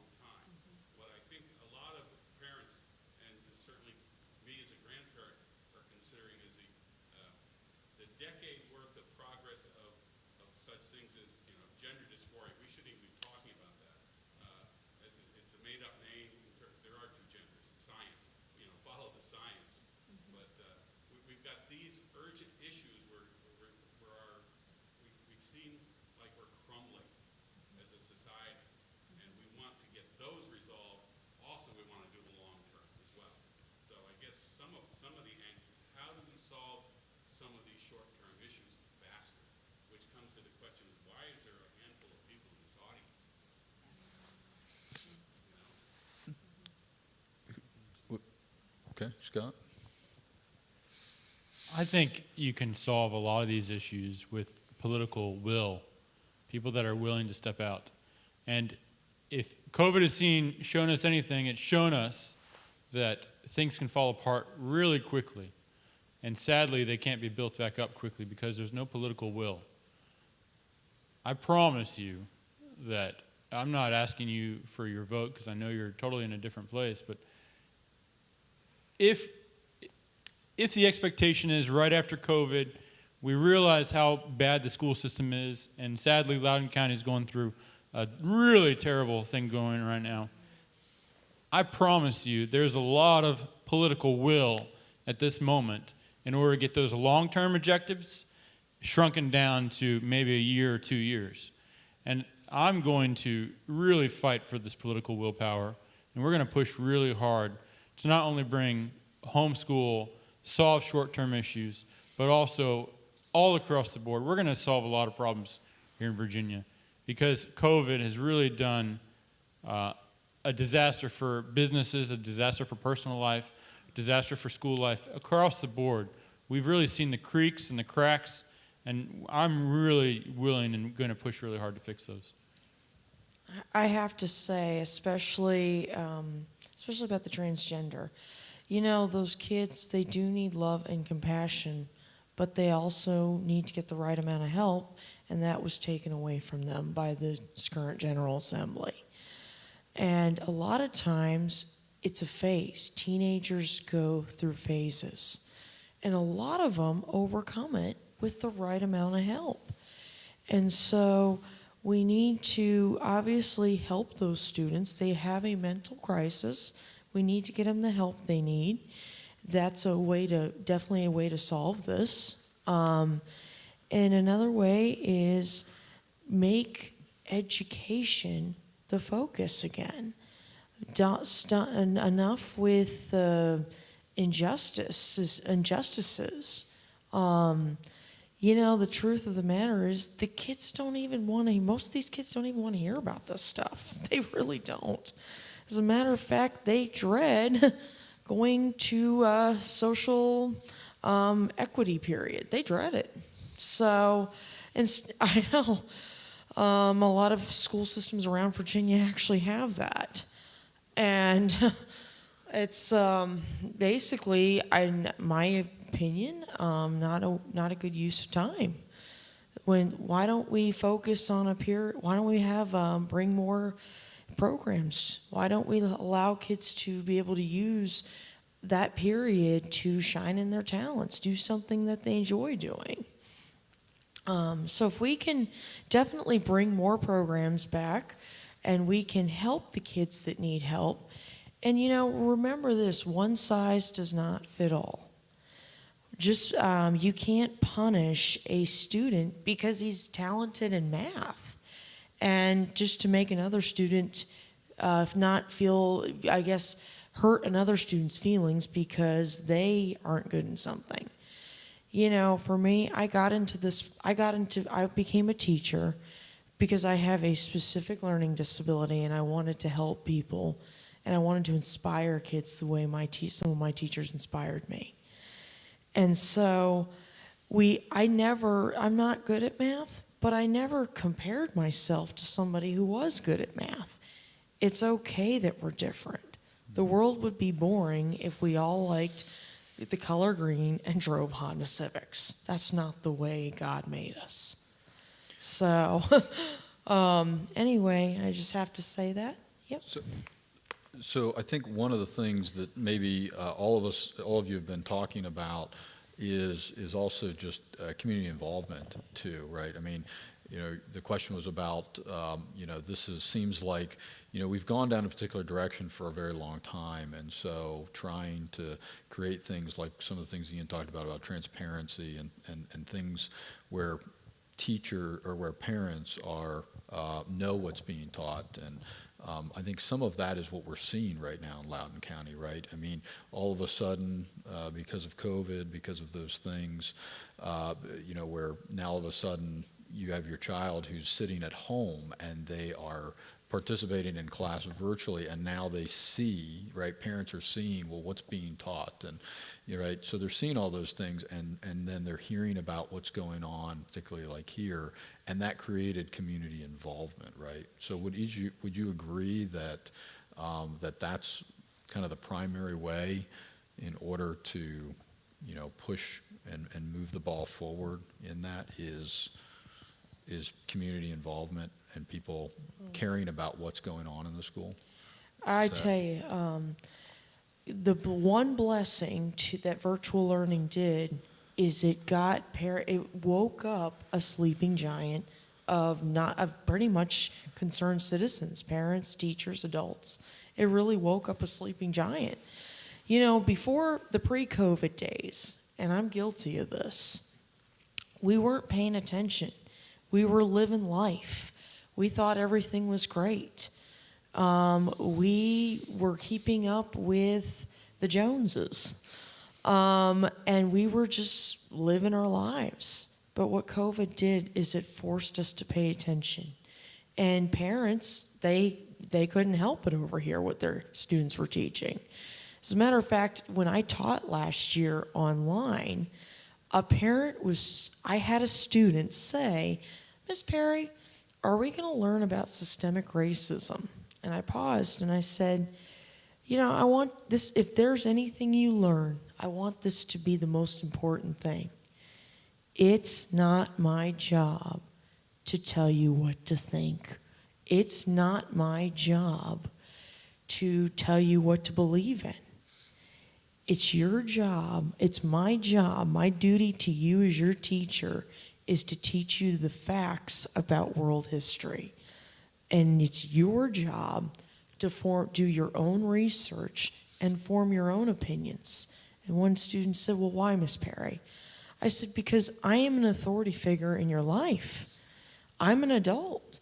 And if I tell you what to think, it could sway you, which is a very dangerous road to go down." 5 parents heard that.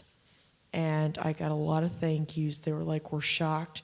There's still a teacher out there that would say that." And I said, "I mean it." And, it's really, we've got to get back to that. Let the students form their own opinions. Let them do their own research. Because it's a dangerous road to go down if teachers can sway a kid's opinion. Yeah. Scott, go ahead. You wanted to comment, Scott Woodruff real quickly, and then we'll go to a couple of quick questions. Yeah, on your question of community activity, I mentioned that Homeschool Freedom has been growing ever since it started, and we've had virtually 0 legislative defeats.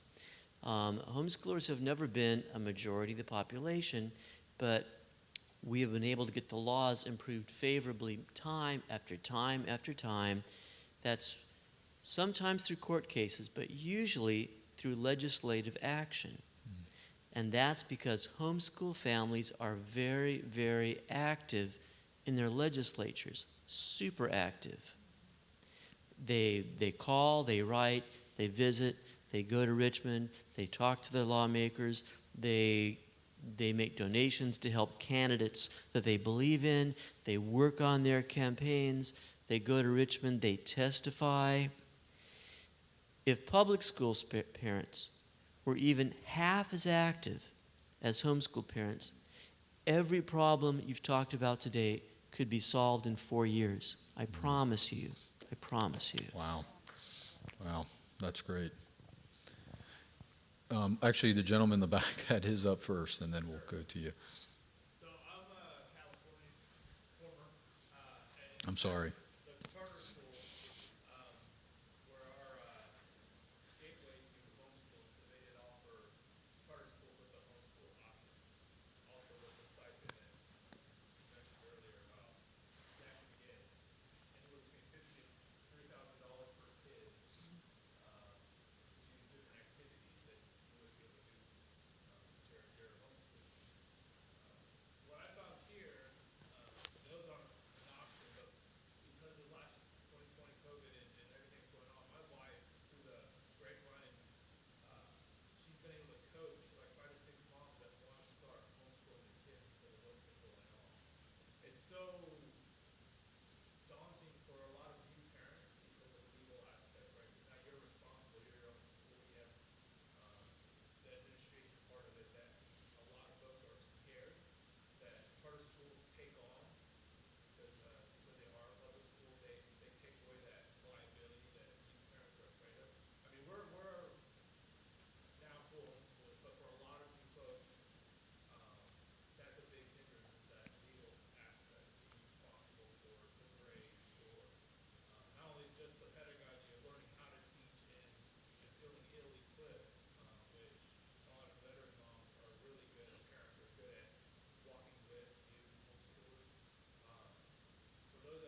So the question is Yeah. what possibility can there be with a charter to help implement a homeschool option for folks that are still on the fence with the legalities of Scott, did you want to take that? And maybe Go ahead. reasons good?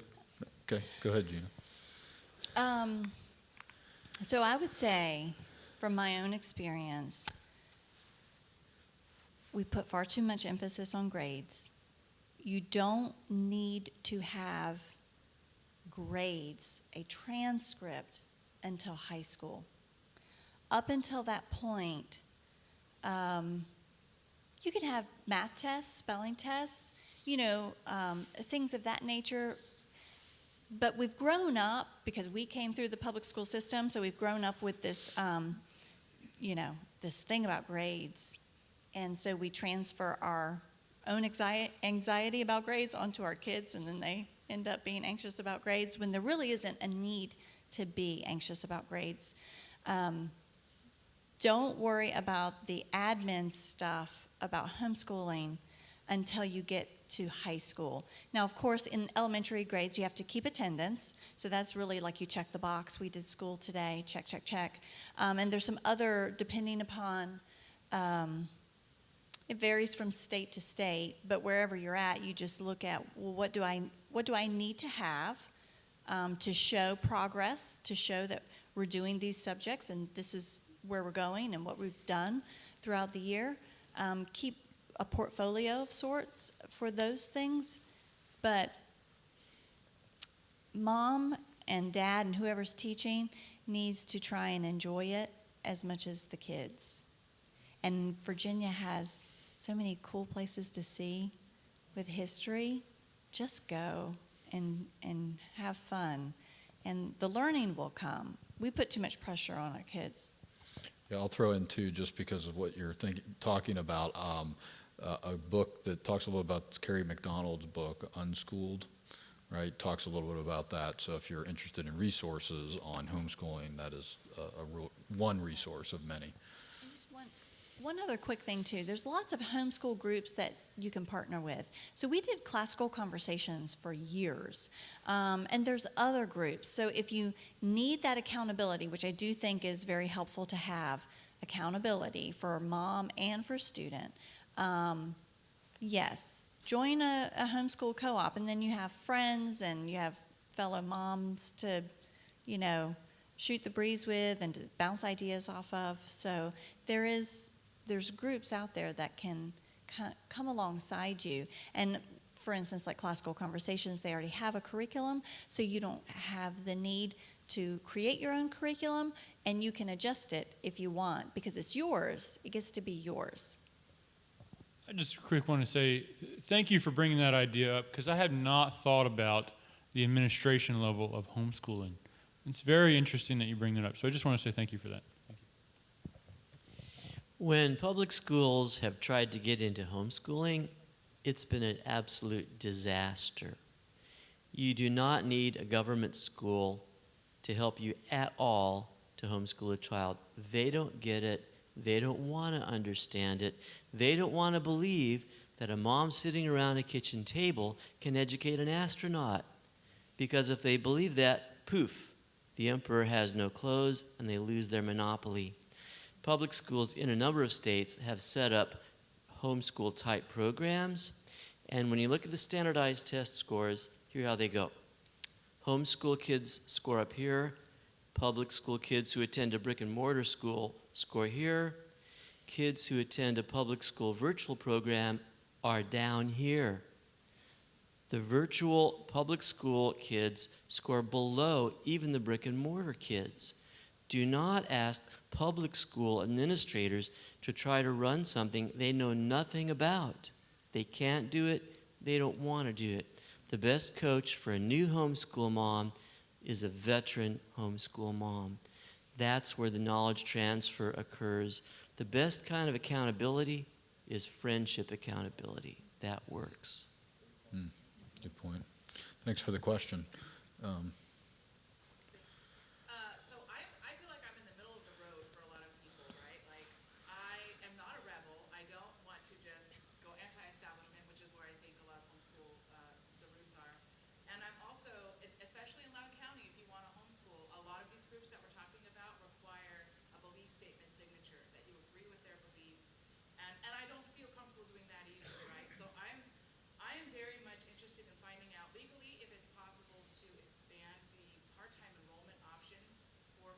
homeschool into the elementary school levels, and whether or not that would be a good idea from your experience.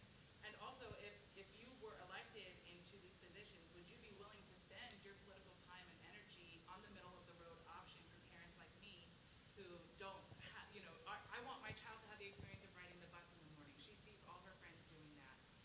But I want to have more time at home. I want to buy back my time with her to instill those values and other things that are so important. Just a simple answer, yes. I haven't actually thought about part-time enrollment, and that's, to be honest, that's exactly why I asked Mr. Miller, Michael, to do this, because I wanted to hear from parents, and two wonderful criticisms and very constructive. Yes, I will, and I haven't actually researched that, so I appreciate that you bring up that topic. I do promise you that I will research that topic, and certainly if elected, I will work on it. I don't see why we shouldn't. I don't know if I have anything other than just to say thank you for bringing that up. Oh, absolutely. As a school teacher, that actually can reduce, I think that would reduce a lot of behavior problems that we talked about. I'm like Scott. I need to do, obviously, more research, but I can tell you as a teacher, I see a lot of kids that would benefit from that, and it would reduce a lot of behavior problems. So, yeah. Yeah, Scott, did you want to mention, I know that we've talked a little bit about some of the concern is maybe, finding what the right kind of policy to ensure that we're protecting homeschool families, not having too much involvement. So, Scott, Yeah, there are a number of states that allow part-time enrollment. Iowa is a really strong example. You can take 1, 2, 3 public school classes. You can try out for the public school sports team. You can participate in the public school early college enrollment programs. In Iowa, if you live in one school district, you can open enroll to another school district. So the programs that involve part-time enrollment, sports enrollment, those tend to work flawlessly. It gives parents more choices, and it gives the schools a chance to have kind of a fresh infusion of ideas. And as far as I know, no state that has ever enacted part-time enrollment has ever tried to take it away. So I think it's working great. I think it would work in Virginia. do you find, let me just do a follow-up question, then what we're going to do is, our time is about over, so I'm going to give each of you an opportunity, starting with Julie, to kind of do closing remarks, and we'll work our way down here. But is there any data that shows that has actually helped the community and helped in the public schools, because you now have, like you've described it, an infusion of new individuals, new students that are in there that are maybe bringing new perspectives and maybe helping one another in that? Has there been anything to? Yeah, there's no data on that point, but the way I see it, homeschoolers shop at the same grocery store as public school students. We go to the same churches. We go to the same parks. We go to the same doctors. We're a community in every other respect. Mm-hmm. Why shouldn't the public schools open their doors to allow us to be a community in playing sports or things of that nature? Let's really be a community, give parents more options. Public schools shouldn't be treating it like a turf battle, like it's ours and you can't have any. That stinks.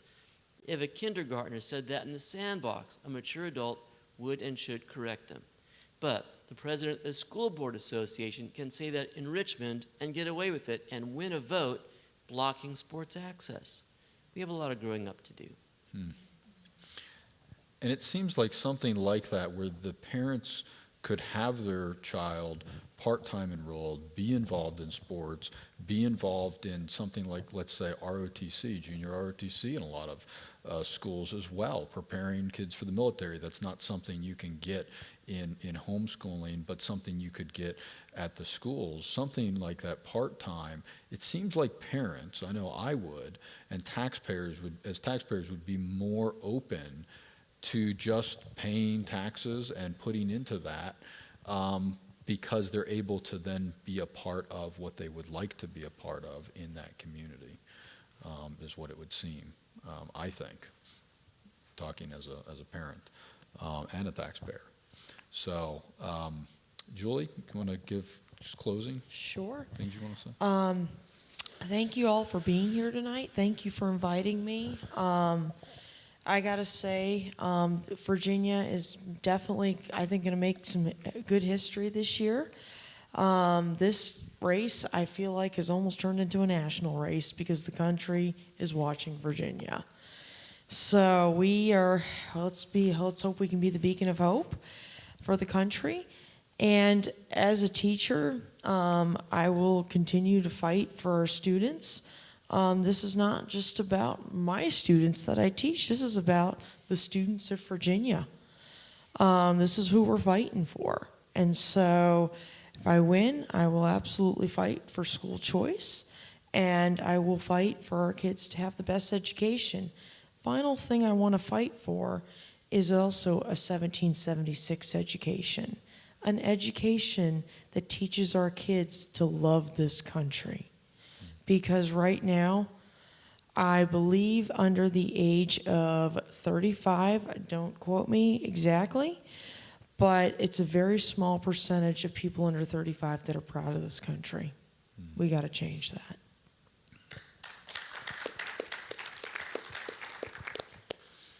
Where to start? You're supposed to finish, not Yes, start. yes. Scott. Where to finish? Loudon, being a resident of Loudon has really turned me off. The politics have greatly turned me off from what's going on. I am frustrated, I am worried, I'm scared greatly about what's going on in the school systems. They should not be politicking in our schools.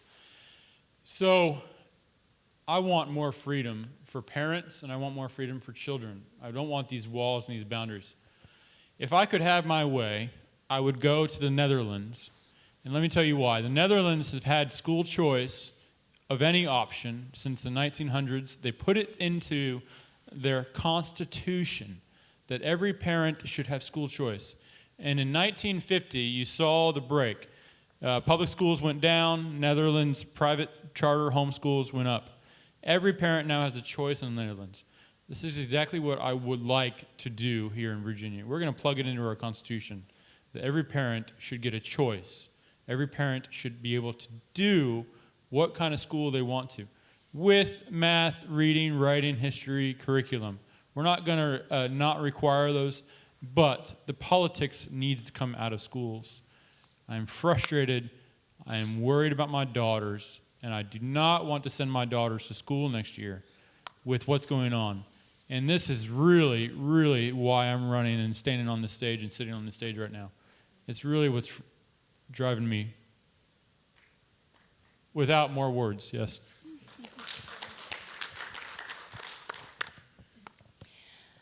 Well, I think this is a way that COVID has been a blessing because, when the institutions fail, the people see what's going on and their eyes are open. It's like, well, what do we do? What do we cling to? And there is a feeling of despair. And I think that's because in this country right now, our institutions, things that we always thought were firm and fast, seem to be slipping away and crumbling. But I think we need to look at it as an opportunity to not build back better. I'm not going to say that. But to look at what's really important, to look at what is worth saving, what are we doing right, and what do we need to discard. And it's an opportunity to break out of the mold, break out of the mindset, and maybe do some things a little bit differently that end up being so much better and so refreshing. And maybe there will be changes in your own personal life that you never thought you would do, like run for office, which I think all three of us up here, we did not begin with aspirations to become politicians. Not after I was recently married, for sure. Even saying the word makes you cringe. But these are the times where, you know what? We've all been called for this time. God has put us in this place, in this time for a purpose. And so I am a huge proponent of parental rights. I have 5 children, and I feel very strongly about parental rights. And that has to also come down to education. Parents should have a say in what the schools teach their children, hands down. So I will fight for you. I will fight for your children, and I will do so happily because it's worth it, because our kids are worth it. And just like Ian was saying before, man, you will do some incredible things for your kids. And I think all of us in this room here can say, yeah, we will. I was recently thinking about why freedom? Why is freedom good? Why is freedom worth defending? Why do we like freedom? And I've heard various answers, none of which totally satisfied me. I've heard philosophers talk about it, but nothing that I could really grab as my own. And as I spent some time trying to explain to myself why I'm basically employing my career to protect people's freedom, I wanted to answer that question. And the answer I came up with is that freedom is worth defending because it is an eternal attribute of God. And any system that incorporates more freedom is incorporating, by reference, more of an eternal attribute of God. And any system that imports that greater amount of an attribute of God is in some measure going to share greater blessings from God. It's an eternal attribute of God because God is free. Because He is free, He made us to be free and to love freedom. But it's because freedom is an attribute of God that I believe freedom is worth defending.